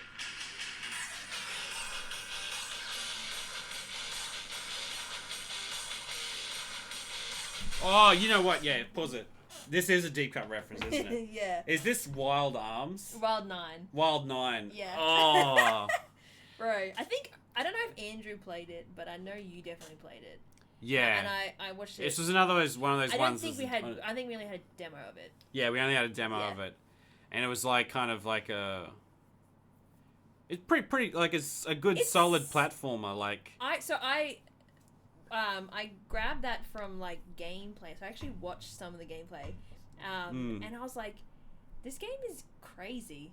Like, yeah, it was pretty crazy. Like you have like a weird like electric lasso, so you could like get around places. You can grab enemies and you yeah, that's right. You could lasso slam enemies. Them. You could slam them back like the Hulk in Avengers. Like, yeah, but they scream. Yeah. It's like so brutal. But also like there's a lot of like spike pits, and to get across them, you'd slam the enemies into it, and then you could jump on them. And then they scream at you, and I was like, "This is." And it's like super I was violent. like, "This is really crazy." Yeah. Like, yeah. And yeah, I can never remember the name properly, but yes, Wild 9 rather than Wild Arms. Yeah, Wild 9. Yeah. Oh man. Yeah, that's a deep cut reference. Yeah. Yeah. Yeah, we were talking about this one before. Point Blank. Yeah, Point Blank. Yeah. What a freaking good game. So. Point Blank, it was like a... So just like Time Crisis was like a light gun game where you actually had like a controller as a gun. Yeah. And like you'll find that in arcades and stuff, Time Crisis. But Point Blank, I think you'll find in arcades as well. It's. But it was it does have a campaign, but it's more of a party game. Yeah, it's a definite party game, and so it was just. And it was a lot more family friendly and casual. Like it was just fun. Like Time Crisis was like, oh, we're gonna beat the baddies. But Point Blank was like, shoot the leaf. But shoot the car. Oh, dude, Yeah, the Leaf one. Yes. So there's a lot of just mini games. Like think of like party mini game type games. Yeah, like Mario Party, like mini game stuff, but all with like shooting and. And so it'd be like shoot the leaf, and so like a leaf comes down and like sways down to the ground, but you only have one bullet. Yeah, that was generally like a decider round. Or Yeah. Like, yeah. Yeah. So you could play by yourself, and there was campaign mode. Do you remember the campaign mode? I never really played it. I only ever played it as a party It was game. random, but actually really cool. Like when I think of it, I was like, we were too young to understand it properly. But it was like a quest mode where you could like you would shoot where you were going to go around the map, and then you pick up items like and Pokemon vibes, like ish. Like to me, the map, the top down looks sort of like Pokemon vibes. Yeah, like I can't remember it very well, and to get. I mean, you don't have random. Oh, did you have random encounters? I can't even remember, but like to get past like enemies and stuff, you would play one of the mini games. Yeah. So as a party game, like you would do versus, and so we had two of them. We had two. The original Time Crisis gun as well, and then two of these for Point Blank. Yeah. And so we would just no the original. Yeah, like it's like the revolver. The revolver, that was not for Time Crisis. Oh, was that for Die Hard? Yeah, that was for Die Hard. Yeah. Wow. Yeah. So that's probably a really rare piece, actually. The Die Hard revolver from PS1. I haven't seen that anywhere else. Yeah, that's true. Actually, it's probably It's wow. So we would when we had when it was like New Year's, we had some family friends over and we would play Point Blank. So we would just divide up into 2 teams, and then like you can just do like I guess it's just like a party mode or something. Yeah. And then so we would just take turns, and the Leaf one was generally like a decider one. Yeah. Where both parties had one shot and then like had to like get the. Because it'd be either like if you miss your shot, you obviously lost. Yeah. But if you both got it, whoever was quicker, so it was real tense to be like, bring, you know what I mean? Like, yeah. And some of the other ones I remember, there was one where it was like, octopuses would jump up and you had to kill the octopuses, or sometimes bombs would pop up. Yeah. And then there was one where it was like, you had to destroy a car, and it was like the quickest to destroy the car. So dude, I remember that. Yeah, and you just be. Yeah, you go hard. Yeah, I do remember that. Yeah, and there was a lot of ones where they had like targets or like ducks or something, and but it was like really, it was really fun. And I remember like wanting to play it like later on, but like we didn't have because it had like an adapter where you would like plug in the guns. Yeah.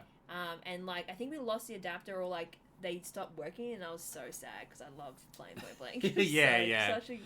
So fun, like and.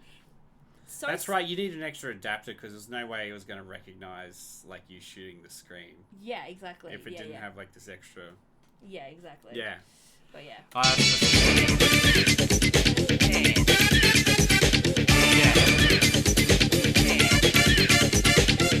Yeah, very like let's have a party. It's silly fun. Yeah. You know what I mean? Like. Yes, very good. Yeah. Oh.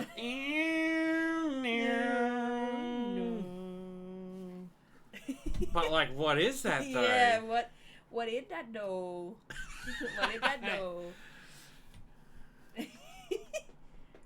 Oh wow! This one was fun. This was fun. Did we actually have this game? Yes. And I would only ever play like two levels out of all of them. This is the menu music as well.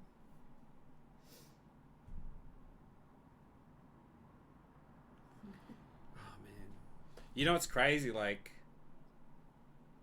this crap's like 30 years ago. Yeah, absolutely. And I'm getting old, Phoebe. Yeah, man. Bro, I'm 30 next year. Yeah. It's wild. This is, when we're kids. Is there an extended version? Yeah.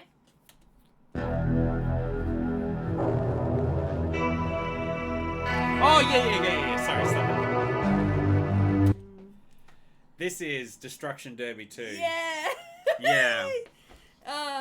It's a fun game. Yeah, it's a car racing game. I felt like... Again, a car racing game. We had so many different ones. And you know where you say we only did 2 levels? Yeah, we did that too, because we never, like... We thought the objective of this game was to smash everyone. I never really understood it. Like but it was just a car racing game. The crash pit was about The surviving. crash pit was about surviving. But then like there was actual races that you were like supposed to win. There was actual races where you're meant to just drive it. But I remember we used to just like set up on like one turn, wait for him to come past and just smash. Because there was one level where there's like just a really thin. Like it's like 1 or 2 cars wide, and they gotta just smash into you. Yeah, so you just be there. And just like so. Dude, and then there was sometimes where like you'd killed everyone else in the race. You're like messed up, but you just like with like slowly one tire left, and you gotta go around for 3 laps at like $1 an hour. So basically, like yes, you have your car, and you like when you get hit. Like there's like a little icon of your car, and it'll go like yellow, and then it'll go red. Yeah. So depending on like how much you hit or whatever, and there's a point where like you actually die, and then it's like race over. But there's a mode where it's actually like just a big pit. It's just a and there's flight like pit. There's like I don't think it's 100 cars, but It there's took a lot us. of cars. It took us so long to try and survive that, but we eventually started to do it. And like, because the thing was like, if you're hitting them on your front, then it blows your engine really early. Yeah. So we would just reverse around and smash into everyone. Hell yeah. I mean, that's what you gotta do, man. Yeah, But you gotta do what you gotta do. again, quite a like fun game. Yeah. But I actually like when I listened to when I was like finding tracks for this. As soon as I heard this, I was like, oh yeah, I know exactly. Yeah. Classic. 24.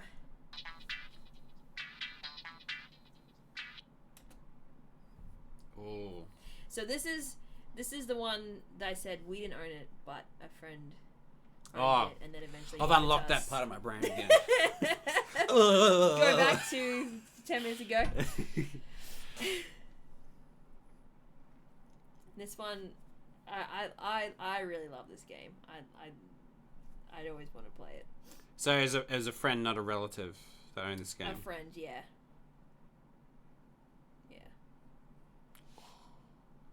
I was like, Oh, is this Fusion Frenzy? yeah. Yeah. And I got really good at the Twisted Metal one. Yeah. Ugh. It's I love it. Fusion Frenzy was like it's a mini game. Yeah, like Mario Party essentially. Yeah, it's like Mario Party. Yeah. I always went Gina, the blue chick. I was Who did always you go? Zach. Was he the green Yellow. one? The yellow one. Yeah. Zach was yellow, Gina's blue, Jet's pink, Naomi's orange. The green guy is. He was like, yeah. I hated him the most. I thought he looked the gammest. Yeah. And I then don't think any of us got went red him. was Samson, which Andrew would go. Oh, that's right. He also yeah. looked gammon. And then there was like, yeah. I think my favorite one was Sumo, where you're all in these like rollerball cages, and you all drop in and smashing. And you're trying to knock each other off into the lava. Yeah. And then and then the ring, like the outer rings it would shrink of the smaller. arena, and eventually at the end, It's just a one little thing, which really can only fit one person well. it's meant to only fit one person. But if there was two, you could be like knocking at each other like right on the edge. Dude, but sometimes we get 3. Oh wow! So Yeah. I've played this game. So like Daniel and Jake also play Fusion Frenzy. Mm. So I've played it with them and also Angus, and we played sumo, and it was a tie. Yeah, you can survive the round. Like out. I hadn't ever seen that before, but it was like I want to say it was at least was it maybe 3, but it was crazy, Yeah. like a tie. I couldn't believe it. But that one was really good. I also love Twisted System. Yeah, Twisted System was my jam. Yeah. I lock in and also like Mystery Beat too was a good one. I can't even think of Mystery It's Beat. like the DJ one. So it'll come up with the 4 buttons. So there's 2 different types. Yeah. There's one where it's automatically generated for you, and then there's a version where each person makes their own one, and then everyone else has to do it. So that one's always fun. But it's just a good fun party game. Yeah. Yeah. Yeah, it's good. I always do that. Yeah, that's more like funny. That's like the intro Yeah. song. Alright. Oh, dude. These references are getting deep cut. Is this Future Cop LAPD? Yes, that's what it is. Yeah. Because as soon as I heard it, I was like, oh, I've forgotten what it is. But then you knew it, so I was like, oh, good. Yeah. Yes, I believe this is Future Cop. Yeah, definitely. Yeah. 14 officers down, need assistance, over. Yeah, man. So this was on PS1. We only had it on demo. Yeah. Did Chris randomly have our cousin have? Oh, I don't know. The only thing I remember of this game is you and Andrew playing it. It was so cool. Like there was like and you guys really enjoyed it. the demo like had like a lot of cool stuff to it actually. Like it was a pretty solid demo. Yeah. Like so it had one story mission and you're pretty much like these robots and you're like the cops. And you have like a walking and you just walk around and like shoot baddies and whatever and you could have, there was actually like different Bring like the law. yeah there's actually like different like weapon sets and stuff. Like you could have like a mortar or you could have like another like special weapon or whatever. And the campaign was pretty fun. And we realized like a lot later that you could like hit all the top buttons and then you could actually transform to like instead of walking slow, you could transform to like a slip speeder like. Whoa. And you could like hovercraft and you could go real quick. Whoa, that's really cool. Yeah. Could you like attack in that form, or was it only through, like, getting around fast? Yeah, no, you couldn't attack in that form. Yeah. Okay. So, which is cool because then there was also like a head-to-head multiplayer section, which is super cool. So you start on either side of this. Did you ever play it? Nah. Oh. I only watched you guys. So. But I don't remember a whole lot of it. You would start on either side of the thing, and then there was like all these like places you could set up turrets. No, there was a bunch of like neutral turrets throughout the whole map. Oh, okay. And then there was also like outposts all through it. Yeah. And pretty much when you first start, it's a race to like go get some, like take over some turrets. Because every time you take over a turret, you'd get 1 point. And then something about the turrets, you could generate points. And if you kill them, you generate points. Okay. And then when you generate points, you could spawn like vehicles in your base that would slowly go to the other. And it cost like 10 points to overtake an outpost, which is have turrets. Yeah, okay. And would also produce... No, that's what it was. Like, your outpost would start producing units that would start moving down the thing. So it was like a really early form of a MOBA. Yeah, wow. So you would like take over more and more of the map, and then you could be their final base. But then there was like if the little like cheap units weren't getting through, because the thing is you'd have to like fire out the units, and like if you kill the other team's units, you get points as well. Yeah. Then you could buy like if you amassed 50 points, which was heaps, then you could go back to your base and you could buy a dreadnought. Okay. And then a dreadnought was spawned. It was like super tanky, could pretty much kill another player, and then that was like it was like your ace in the hole to try and win. And so it was like this. Wow. Like on just a demo, that's and like quite substantial. Like I didn't realize it had like all that extra stuff and like the campaign was fun. You're fighting villains or whatever. Yeah, I didn't know it like had that extra thing. That thing was super cool. Yeah, okay. And it was a cool like fun game to play against each other. Yeah. So. Yeah. Man, that's cool. Anyway, so yeah, Future Cop LAPD.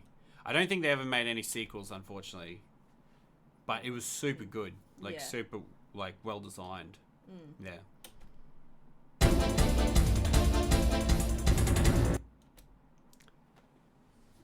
Yeah, so this is Time Crisis, right? Pretty sure, yeah. Yeah. Yeah.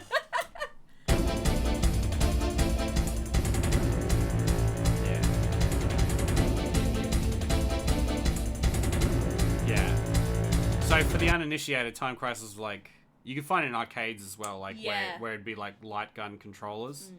When I say light gun, I mean like it shot light at the screen. Yeah. And somehow that translated. You know what I mean? Like it registered in some magic technology. Magic. Yes. Now we've got touchscreens everywhere, so that's not too crazy. But but Time Crisis still iconic. Is in like arcades and stuff. Usually, Time Crisis is one of those ones. There's always like a zombie one, but I feel like I've seen Time Crisis. I remember we finished it, but it got really hard, that game. Yeah. Which was really cool and really fun. And I feel like Dad was quite into it as well. Yeah, Dad was really good at it. Yeah. That's one again I never played, but watched a lot of it. Yeah. It sounds like I just want to put it out there. Because I was very young, I didn't play a lot of these games. Not because I was banned or they were just like, you can't play. Yeah. It was just like I was super young. And Yeah. then eventually I started playing games, but yeah. Yeah. I just realized I'm like, every time I'm like, I never played this. So yeah, Time Crisis on the But I did PS1. I did a lot of watching, like, I think, which, when I think about it, I think it's funny because, when RIP Achievement Hunter, but when they were a thing, I was like, people are like, why don't you just play the game? I'm like, yeah. I've done this my whole entire life, watching other people play games. Like, Yeah. That's what I did as a kid. I'd watch, like, if you weren't able to play the PlayStation because it wasn't your turn, it's like, well, I'll sit and watch them. Yeah. You know? Yeah. And then we had like 4 kids in the family, like. Yeah. It'd be like another hour and a half till you had like another go. Yeah. You know what I mean? Pretty much. So, I just got. I feel like we were good on that system too. A lot of kids would fight more, but we were just like, nah, it's your turn. Yeah. Click on to the next one. I think so. Yeah. Yeah.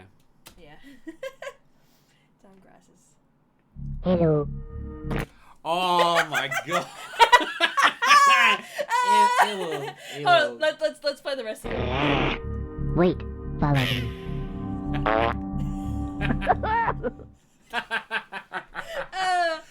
Dude. That's all I put in there though, because I'm like, surely. Dude, this game has cult status, man. It's okay. So this game. Well, I gotta say what it is first. Yes, So this is it Abe's Exodus or Abe's Odyssey? Abe's Odyssey. Abe's Odyssey. Yeah.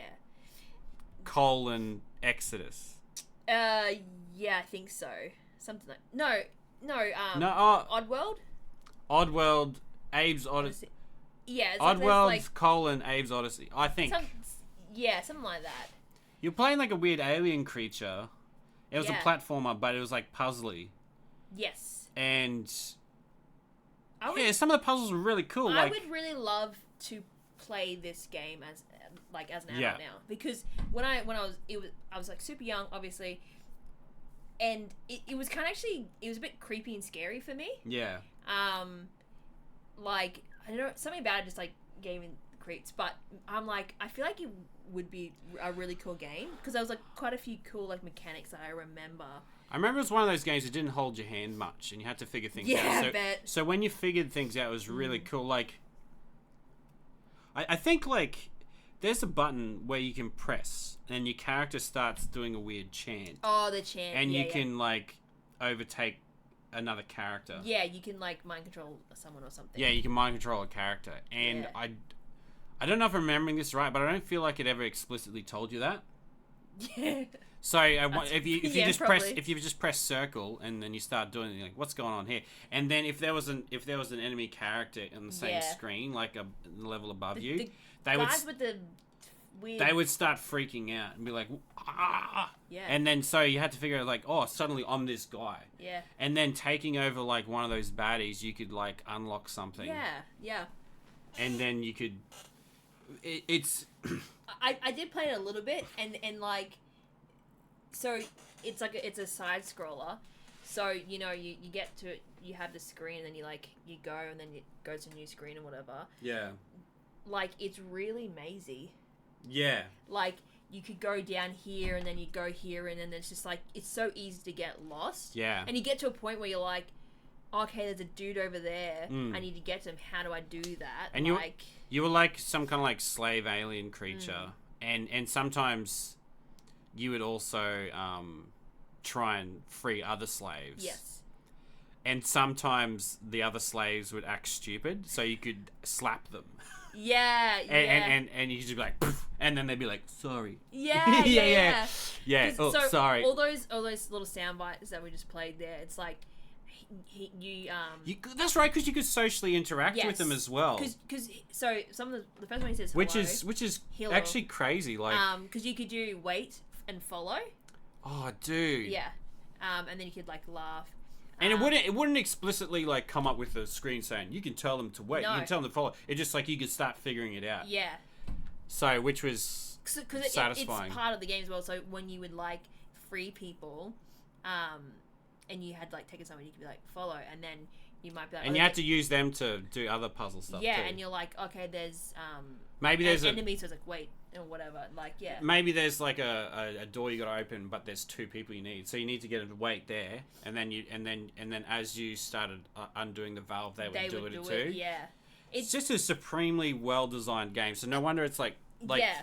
when it gets mentioned, people like froth. Yeah, because it's. I would love to actually go back and play that now because I'm like, Yeah. I feel like I would. I reckon it would still hold up. I would be able to understand and like. Yeah. I think it still would be hard, but Yeah. like I would actually understand. Yeah. The everything about it. So. Classic. Yeah, And we actually had that one. I don't know if we ever finished it or anything. Because at first we played a demo, but then we got it. Yeah, I wonder if like we were like, no, don't play that game because like it was kind of weird and creepy. So I wonder if Mum was like, no. Yeah, I don't know. I feel like that's maybe your vibe, but Yeah. But yeah, anyway. But yeah, another cool one.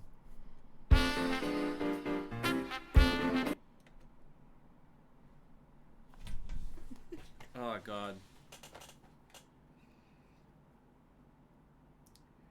So you can tell it's like a very like casual vibe of a game. Is that right? I'm trying to remember what it is. I didn't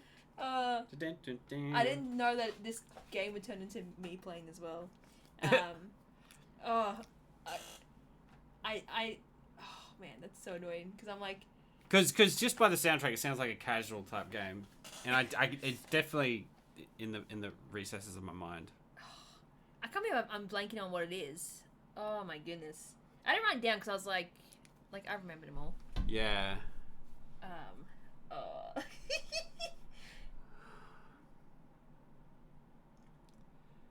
Like I feel it goes. Oh, I know what it is. Yeah, okay. I feel like it was some kind of casual game. It was a PS1. Yes, and we had the full game. I don't know if we finished it. If anyone finished it, but yes. Was it like a co-op game? No. It's only single player. Yes, single player, and I'm pretty sure you would probably call it a platformer, I believe. Yeah, I remember what it is now. Yeah. This one had some pretty cool music. It wasn't Tombi, was it? No, not Tombi. You want to hear some more? Yeah, go.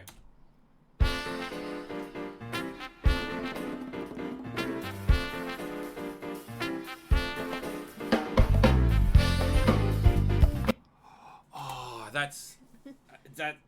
And they have like a lot of different iterations of that as well. Like when you go into different areas, they kind of like I feel like they had like the same, say like 5 core songs, and then like reinvented them for each area, like. But yeah, I kind of like this game. But I keep thinking Tombi again, but I it's not. I didn't play it that much, but I kind of liked it. Didn't get far, but it's kind of fun. I don't think I can get this one. It's Croc.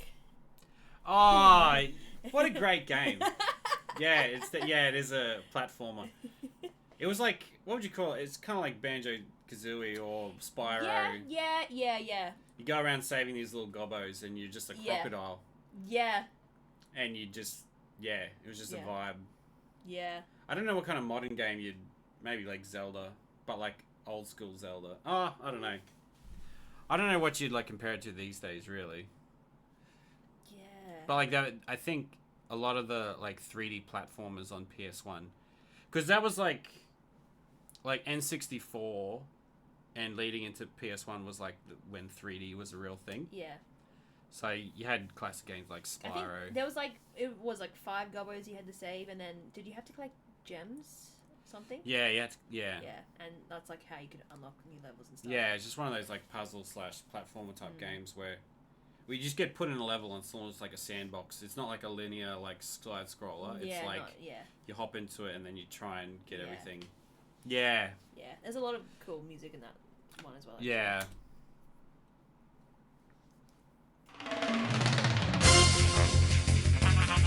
Oh, dude. Yeah, cool. I mentioned this before, didn't I? Yeah, you did. This is Jet Rider. Jet Rider. And it's very like...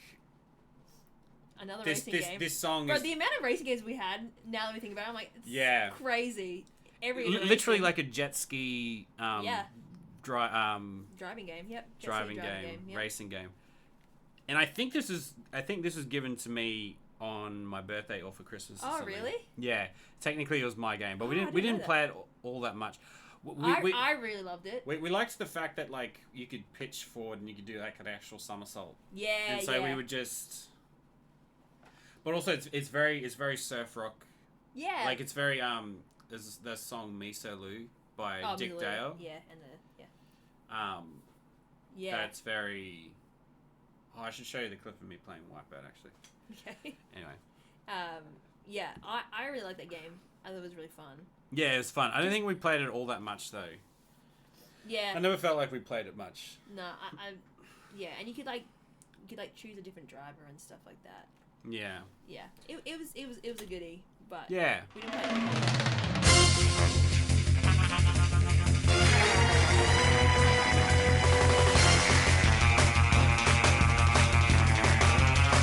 Yeah, like the like so it's like reverb on the guitar. It was strictly not reverb, like not distortion, just reverb on the guitar. And then also the boom, like that drum beat as well is also like iconic. Like so they did really well with this.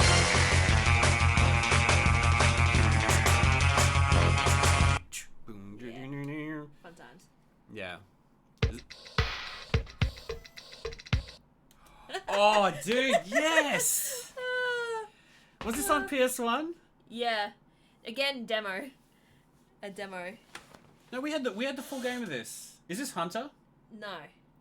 Oh, is that not Hunter? No, it's not Hunter. Nah. I could have sworn that was Hunter. Nah, it's not. We only had a demo of this.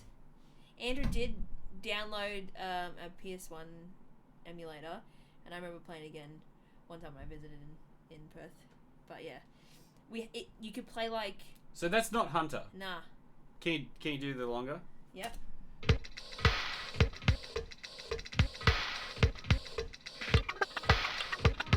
Oh. Oh yeah, no. Oh. It's such a random game and like a random concept. But Is that Cyberdeck? Cyberdeck? No, I don't know what that is actually. I've never heard of Cyberdeck. It's a Japanese game. It's a Japanese game, I think. Yeah, like that bit like that bit is triggered a memory. Triggered a memory. So you're saying it was just a demo? Yes, Japanese.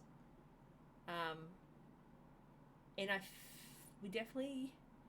think we maybe were able to play 2 levels, but I really only remember 1. Was it like co-op? No. I need to hear this again.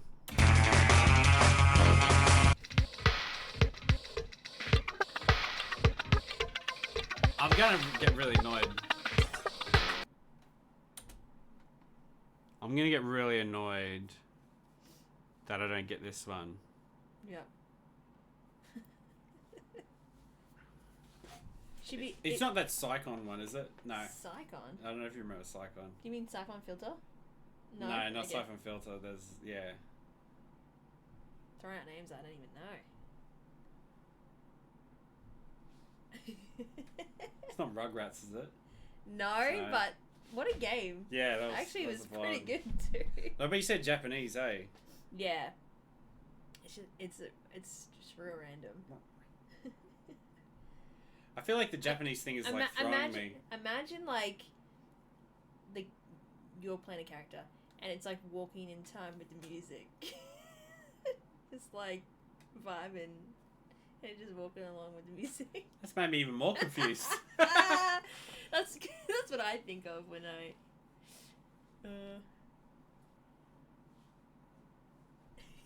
Oh no!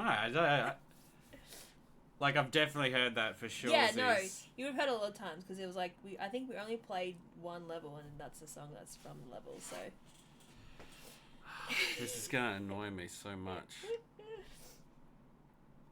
Just tell me. Mr. Domino. Oh! What a game, bro! Oh, dude, how? Just vibing. Because you were just walking and vibing, weren't you? Exactly. Mr. Domino.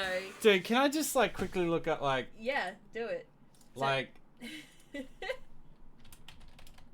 Domino gameplay? Yeah, it's yeah, no one can stop.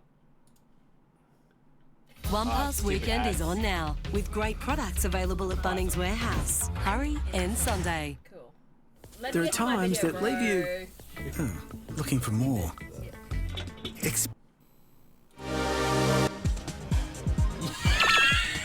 Look at this dude, man. Yeah. Look at this dude. Bro, get to the first level. And like, it was hard because you couldn't stop. Yeah. This is the first level, is it? No, I think he's loaded up some. Yeah, like you couldn't stop, so it was really hard. Yeah. And then what happened at the end when like So, basically, I want to see, like, that this is a level. deep cut reference? This one. I want here's the first level. Well, it might not be the first level, but it is what demo played. What the demo was. Like when you. See? Oh yeah. They Music? turn it up.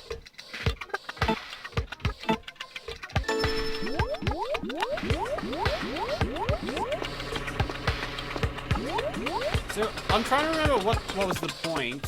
So, Oh no! As you go around the second time, you hit the dominoes. yes, so you gotta place the dominoes, and you gotta complete like have it hit all the special things in one go. And you could only go like around a certain amount of times. That's a super interesting concept for a game. Yeah. That's right. You had to have it land on like all the. Oh, that's right. And those red squares were where like those people would fall over or something. No, it's like it affects you. So this one's like a speed up, and then the red one's a slow down. So you like get hit by the thing. So it starts now. Yeah. What a random concept, but fun. Yeah, that's right. So like he falls down, hits the next set, and you bang. Yeah. That's right. The bomb in the oven. It's like, And then then she hits the next one.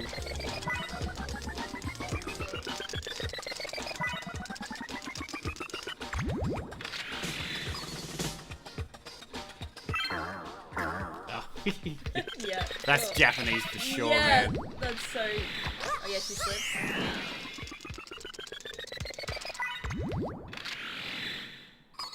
So you got all Oh, he's gone Super Saiyan. All his chakras are aligned. Hey, calm down. He's bloodshot eyes too. How much weed you?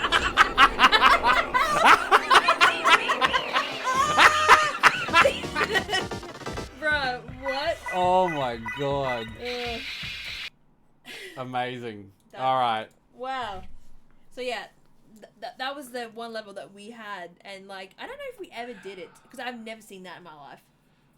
I feel like at some point, there's another one, it's like, it's that era of gaming where they didn't tell you crap. No. And literally, I remember we went through it a bunch of times, like, What what do are we you have meant to to do? do? Yeah. Like, you just keep going around. And we would just be like, oh cool, like It took us we would find the see them do the little thing and like, oh that's funny, and then I'm just like, yeah, okay, cool. But we never like understood. Yeah, and like we didn't, like, the first bunch of times we played, we didn't even know you could put dominoes behind yourself. Yeah.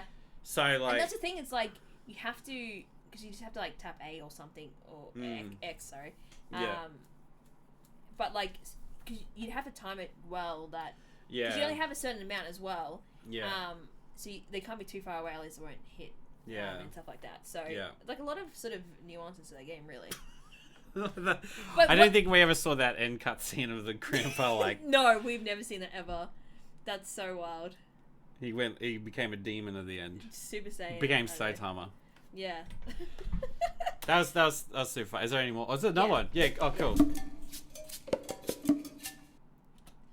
There's 35 altogether. Yeah, cool. I'll add another one at the end because I forgot to put it in. But Oh, yeah. do you want to hear that again? Did you hear it? Oh, you good? Nothing triggered for me then. Is it the longer one? Yeah, we can go to the longer one.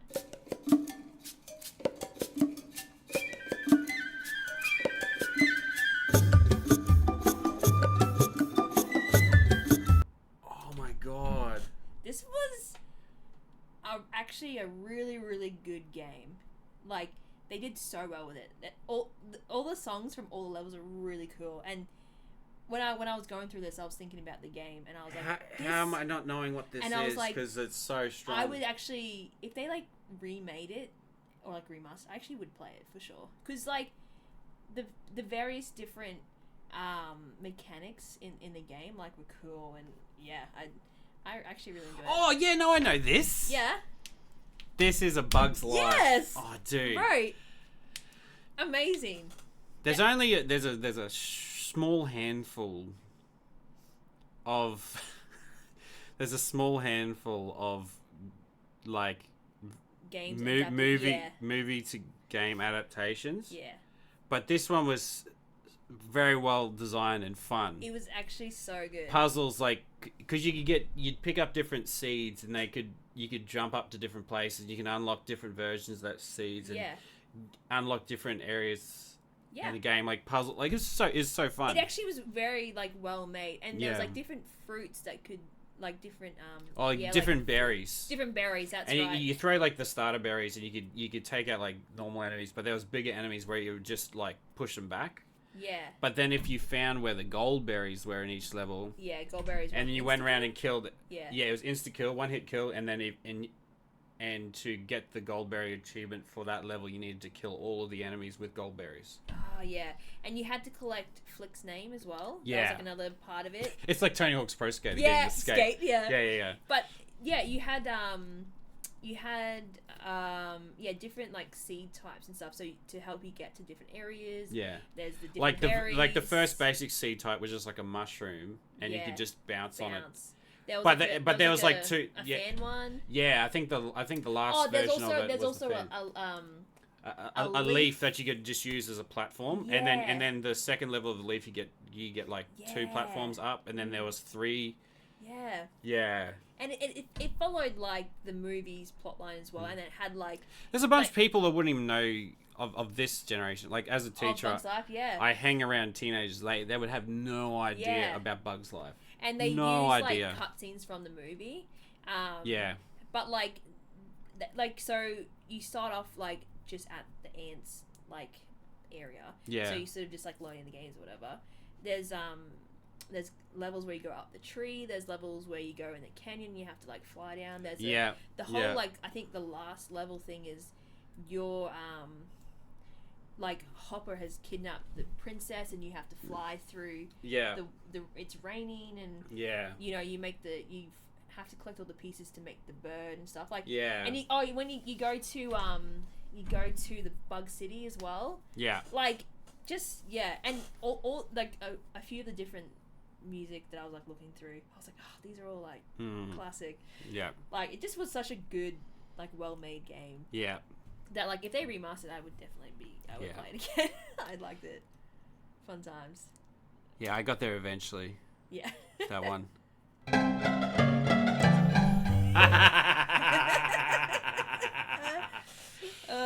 This is Tomby. Yeah, this is Tomby. I knew it was gonna be in here. It's so good, man.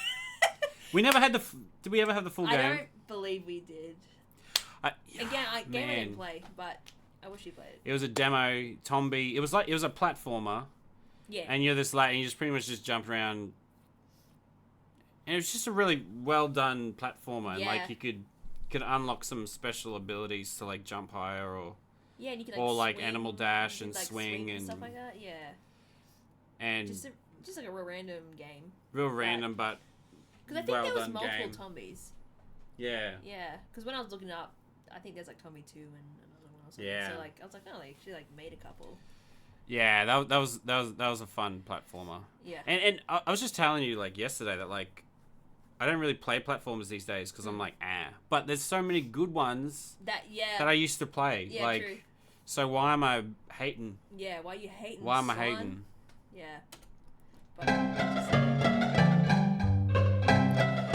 And it was very like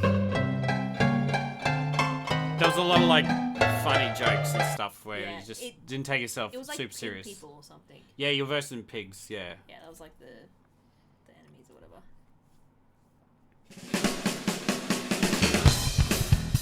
Oh. That's some fat slap bass.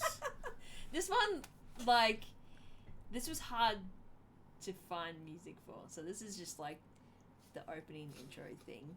And I'm like, I don't know if you'll be able to get it, but anyway. I feel like that slap bass sounds like it makes me think of a Japanese game. Is it a Japanese game? I don't think so. I don't know. Actually, you know what? The makers of Colin McRae Rally also made this. So Codemasters also made this. Oh, which like it's not a racing game No. though, is it? I only found that out when I was like doing this, and I was like, oh, they're made by This the same isn't people. Gex, is it? No, I tried to find Gex though.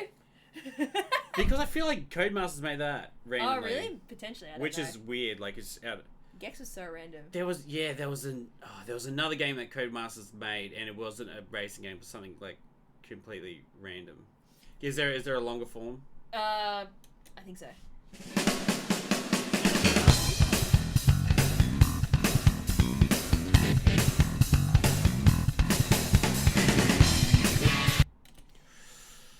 Oh,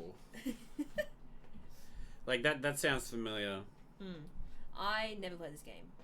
This is probably the only game that I never watched you guys play because I thought it was boring as hell. But It's not really triggering. like literally, probably the only game that I wouldn't watch you guys play. Did we have the full game? Yeah, we had the full game. And another fun fact. I'll say it after we find out what it is. But I can give you a hint. Yeah, give me a hint because Okay. I'm struggling on this one. Yeah. Is that Shane Warne Cricket? Yeah. Is that really the opening music to Shane Warne Cricket? Yeah. So, yeah, fun fact. All right, yeah, sorry. So- You say the fun fact. It's because I obviously know it as Shane Warne's Cricket 97 or something. Yeah. In the Northern Hemisphere, it's called Brian Larson. Brian Lara. Brian Lara, sorry, yes. Yeah. And I was like, because I was looking at Shane Warne's thing, and then I had this, and I was like, oh, that's that same game. I didn't realize. Yeah. But yeah. So it was a cricket game, obviously, for those that don't know. So boring. In Australia, Shane Warne was a pretty iconic cricketer. Yeah. Brian Lara was a West Indian batsman who was considered the best batsman Oh, is that who at it the is? time. Yeah. Yeah. That makes sense. And so I think in a lot of other places, because cricket's huge, especially in like Asia, like India and Pakistan, like Yeah. cricket's Yeah, like for sure. insanely huge. Yeah. Um, So like Northern Hemisphere, it was called Brian Lara. yeah, that makes sense. But yeah, what you did, it's like we're playing charades or something. But yeah, it was like if you got someone out, or if it was like a possible LBW call or something, yeah, they'd be like, yeah, and then they would just go back to like this shoulder. Because it would say like, chill they're motion. like, no, they're not out, and then it says be like, oh no. So they just go. I know. I was just rotating my shoulders, just. That's like one of the only things I remember from that game, because like, And it used to be funny because it was so abrupt each time. Like, oh! yeah, like, like Andrew and Steven would play that game. That's the only game I wouldn't watch them like play because it was just boring as hell. Yeah. But like that, I remember that iconic memory though. That's.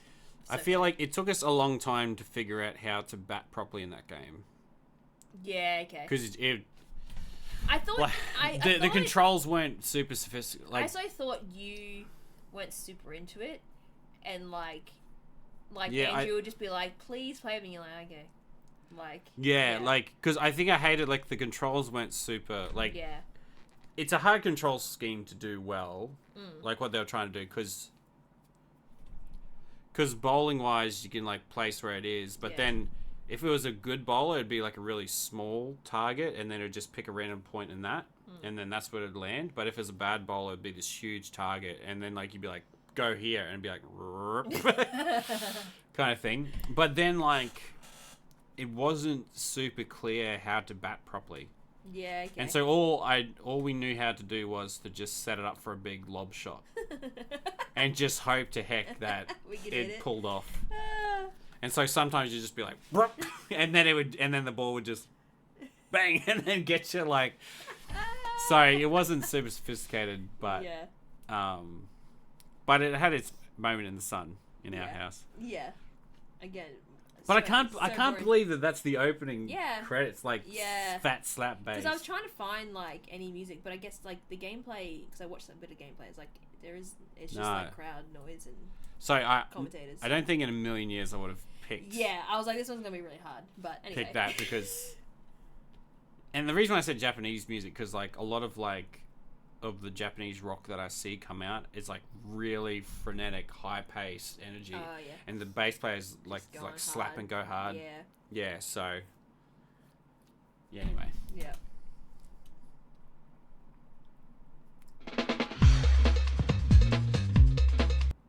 That's a fat like.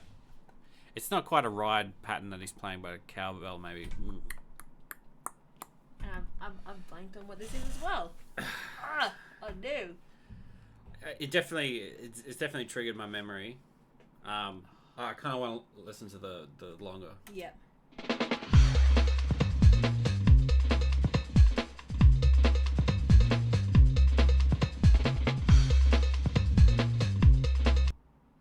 I feel like a sport game. Oh. Like I might have said Shane Warne cricket if we didn't have one just before. Yeah. I've actually blanked on what it is as well. Oh man. I wonder if I might have it written down still in my notes here. I need to refer to my notes.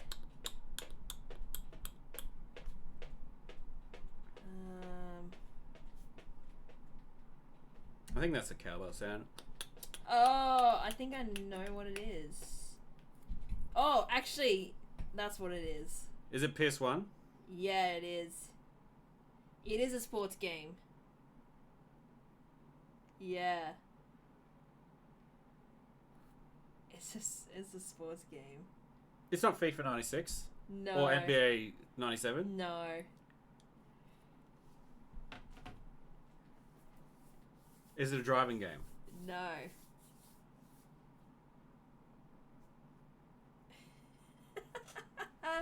Oh, yeah. This one was hard to find music for too, but it's definitely triggering a memory, so I'll be annoyed that I don't get it. Yes.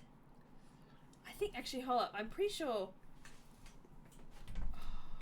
Pretty sure it's that one.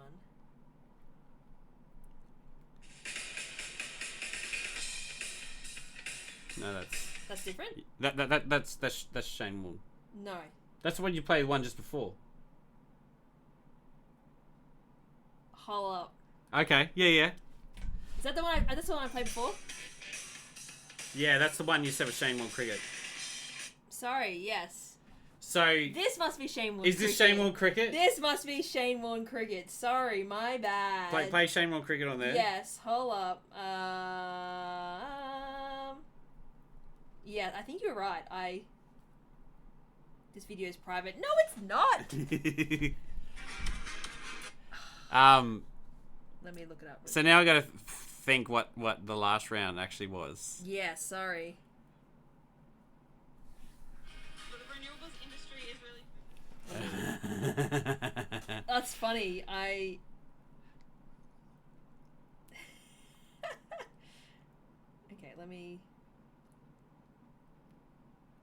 let's go into.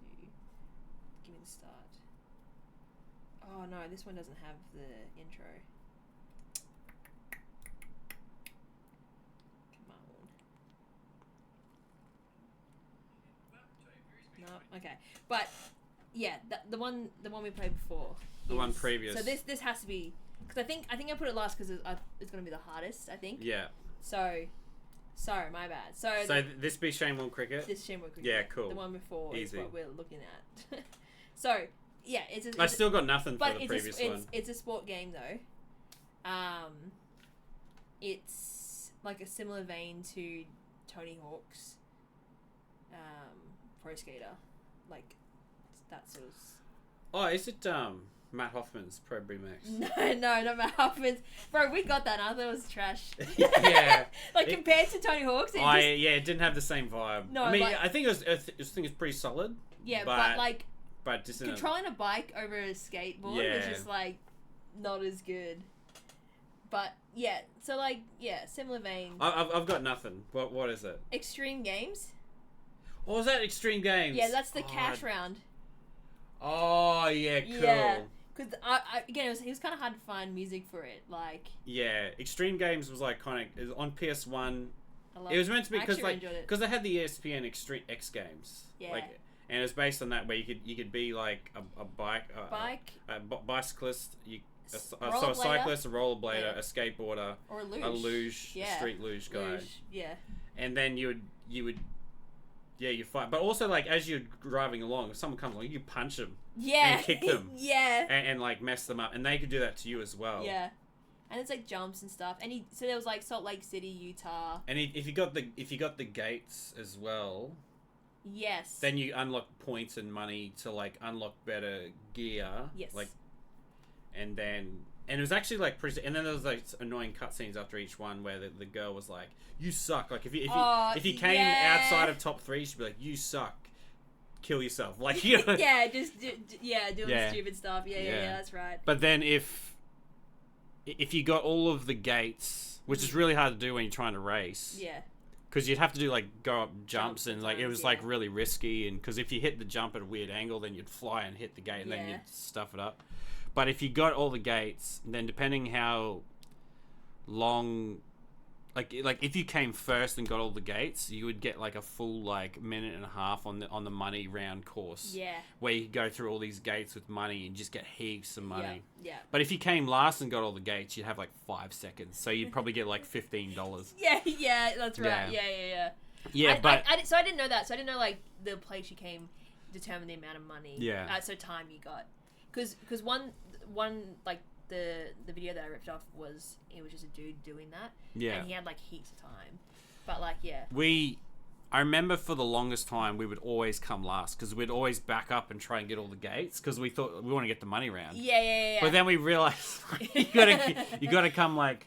And it was actually really hard to come like first, second, and third. But eventually you unlock like new rollerblades and it's so easy all of a sudden. I was always rollerblade dude. Yeah. Oh, that's right. White shirt guy. Yeah, white with the green pants. I thought it was black pants, but. Oh yeah, might have been. Yeah. But yeah.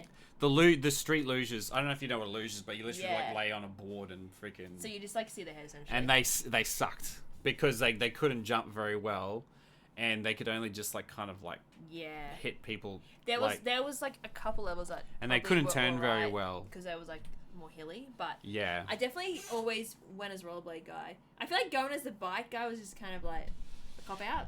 I don't know. Yeah, because they were too OP. Because and they're like stable and like and you could smack it in the and the. But it was kind of like a cool idea for a game. Yeah, like, I thought it was a good game. Having the different, like having such different equipment, like a bike and all that stuff. Like that's kind of cool. I feel like that's another game too. That like if I played it older, like we eventually started to figure the game out. It's like when you're young, you like don't even know what's going on. Like sometimes, yeah, you're just like, whoa, I'm playing a game. Yeah. It's like. Yeah. Oh, so cool. So. So. Before we do the last one, I want to do another one that I forgot. So you need to not look at what I'm typing. I'm not looking. But okay. I don't know which.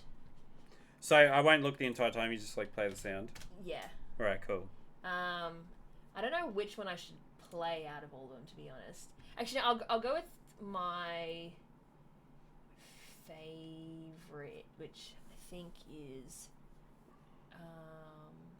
either that one or this one, but we'll go with this for now. Break through 5 types of tough pain with Panadol Extra. Extra strength for tough pain.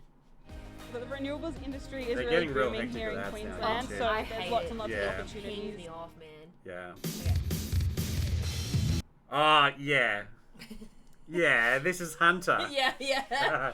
What a freaking good game. Yeah. I remember the reason we had that song, this game, it was actually Sean Radloff Really? that introduced it to Nathan and me, and then we were like all about it. Because it's a good game. And he had like, I don't know if it was like, I think the version was an unofficial translation from Japanese. Okay. Because The grammar wasn't good? the grammar was terrible. So instead of saying, do you want the latest news on Relic? Yeah. It would say, do you want the lastest news on Relic? and stuff like that. So it was really but a really solid concept for a game. Yeah. It was literally just, for those who've never seen this, actually pull up. Oh yeah, gameplay? Pull up some gameplay, but it was, you go in and it was kind of like you get dropped into like a board game, and there was like random relics that dropped, and you use dice rolls pretty much and cards to move to pick up these relics, and there was a target relic. Yeah, look at this too, man. And there's be a target relic that you had to get, and once you got the target relic, everyone would be after you to try and shoot you and get the relic off you, because then you'd get out. You would get to the exit with the target relic and you'd win. But you can see up the top right, it says 80 moves.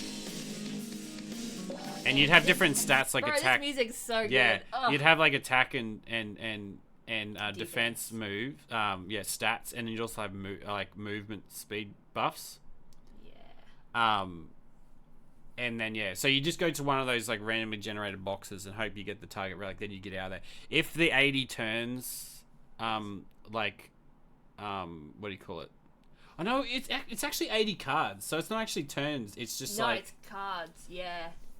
because if you use one card last turn, then you'd get But anyway, if those 80 cards run out, then a werewolf would come out. And, I think it's called Gone because, G-O-N, because one of the tracks is called Gone's, something or other. So I think that's what it's called. But yeah. We always called the werewolf. Maybe that's Sean just said that, and then. But it is like a werewolf. Yeah. Yeah. So all these characters as well. There's a bunch you could choose from, and they each have different stats and they have different weapons and stuff. Yeah. One thing I really loved, which tracks for me, you can customize what they look like. Yeah. I would spend a lot of time. What character did you go? Did you go the one with Uzi, or was that Andrew? I can think it's Bear because I call one Bear an artist. Artist with a love heart. Yeah, I remember that. And I call one Bear. What the heck? It was a dude with a beret. And it was cool because you just save the character and you can import it into, if it's on the memory card, you can import it into any game. So this character here. So you could just level up different characters. This dude, I feel like one of them had swords. I don't know if it was this dude or if it was this dude who had the sword. He had a switchblade. He had a switchblade. Yeah. Okay. Yeah. I wonder if they in subsequent ones have. Yeah, and but basically you could change their hair color, their and so it would clothes and stuff. it would populate it with bots if you didn't have enough. But it's cool because it's one of those ones where you can hot seat it and you can play 4-player. I want to see if there's a battle, what a battle looks like. Come on, show me. Yeah, no one's fighting. Yeah, where's all the fighting? It's one dude with 4 controllers. but you can see there's red and yellow, green cards. So all the red cards were attack cards. So this is the dude that I used to always play. Yeah. And he had the Uzi. I think so. Oh, little slime. So he's using an attack card, and there's dice rolls.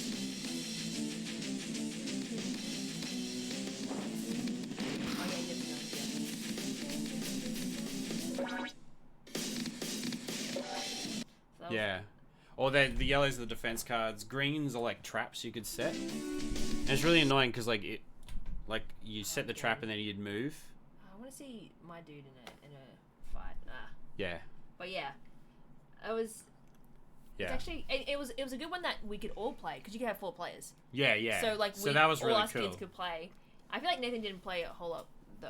I feel like I mainly play with you and Andrew. I'm pretty sure like Nathan might be able to confirm, but I think it was Sean Radloff introduced it to us. Yeah, wow. Yeah. But and we would play like I remember on because I have the like the OST saved. Yeah. On one of like someone's comment is like it would turn from like versus to co-op as soon as the as soon as the werewolf came out, and there was co-op. Then it was because if you don't get out with the relic, everyone dies. Yeah. And then because if you ran out of hit points, it would halve your hit points for the rest of that match. But as you got out of it, you would have to pay heaps of money to get your health back to full. Oh yeah, because there's like a clinic you could go to. Yeah. And the werewolf as well. He had like his movement was like astronomical. Yeah, like he had like +5 to his movement or something, or like +6. He could move, which is pretty much like across double the map, like in 2. It's pretty much like double movement each round. Yeah, it's basically as soon as he came out. Yeah, it's like get. If sometimes it would get real tense too. Yeah, and like you're trying to get to the exit thing, and you could kill it. It was really really hard. Yeah. But you could kill it, and I think he dropped like a special thing if you killed him. Yeah. Yeah. But then I think does he come back if you kill him? Or... He comes back after like a turn. Yeah. Yeah. So it's like. Yeah. It's best just to get out of dodge. Yeah. Yeah, pretty much. Don't push your luck. Yeah, it's honestly just like what a good game. And like if you wanted to beat him, like as you go up levels, like he scales with you. So even though you get better attack and defense, but the thing is like you can get items. Yeah. So like over time, like you'd also get items that improve your attack and defense. So if you had some like fat ass items, then you might have a chance if you're like really ganged up on him and you got some good dice rolls. But but it like it's super rough to play him. Is there you got one more? Yeah. Yeah, King. I've enjoyed this. Did I play? Nope.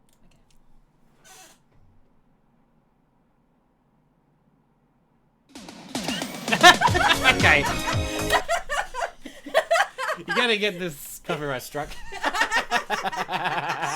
Copyright strike. Alright. No wonder you wanted to do that one before the last one. Yeah. I was like, I should do it before we get to it. You rascal. I was like doing it and I was like just doing it. I was like, you know what, I should rickroll them as well. I just want to look up rival schools. Some other... What's this one? Random band. It didn't look like that, that I remember. Yeah, he was cool. This dude. So he was the dude with the hair that we were talking about. Alright, we don't care about you. Bullcrap, yeah. Let's get to the game. Oh yeah, yeah, is a... Akira or Edge. I remember him saying that.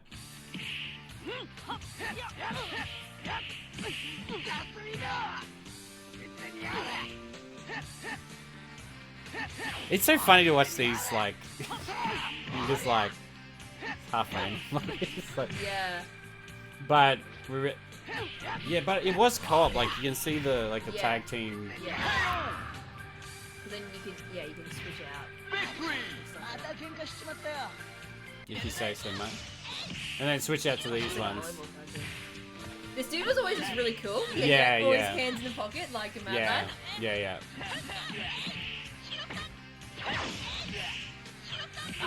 Look at Yeah, look up another one. Hold on. Let's I wanna. Yeah, I really liked. So that's so the one I play is on the rooftop. Yeah. I think there's only a couple of stages that you could play on the demo. Yeah, we only had I think 2. In the library of Justice High School, the theme of Ghetto High School. What is it? I wonder if it's just like real high schools that they're. That'd be pretty lit if it was like your actual high school was in there. Have it saved. Like Heights College represent. Heights College represent. I have it saved here, so I will find the name. Construction site. This I always. Shut up and take my money. Yeah, shut up. Think about that. The amount of ads they play, and like they'll play like a 35-second thing. It's like you can skip in 35 seconds. It's like, are you serious? I remember this one, yeah.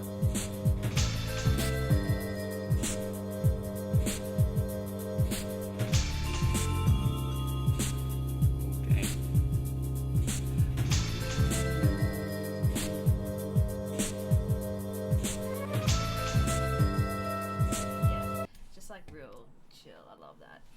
I tried to find Ace Combat stuff, but I couldn't. Oh yeah, yeah. There was another one.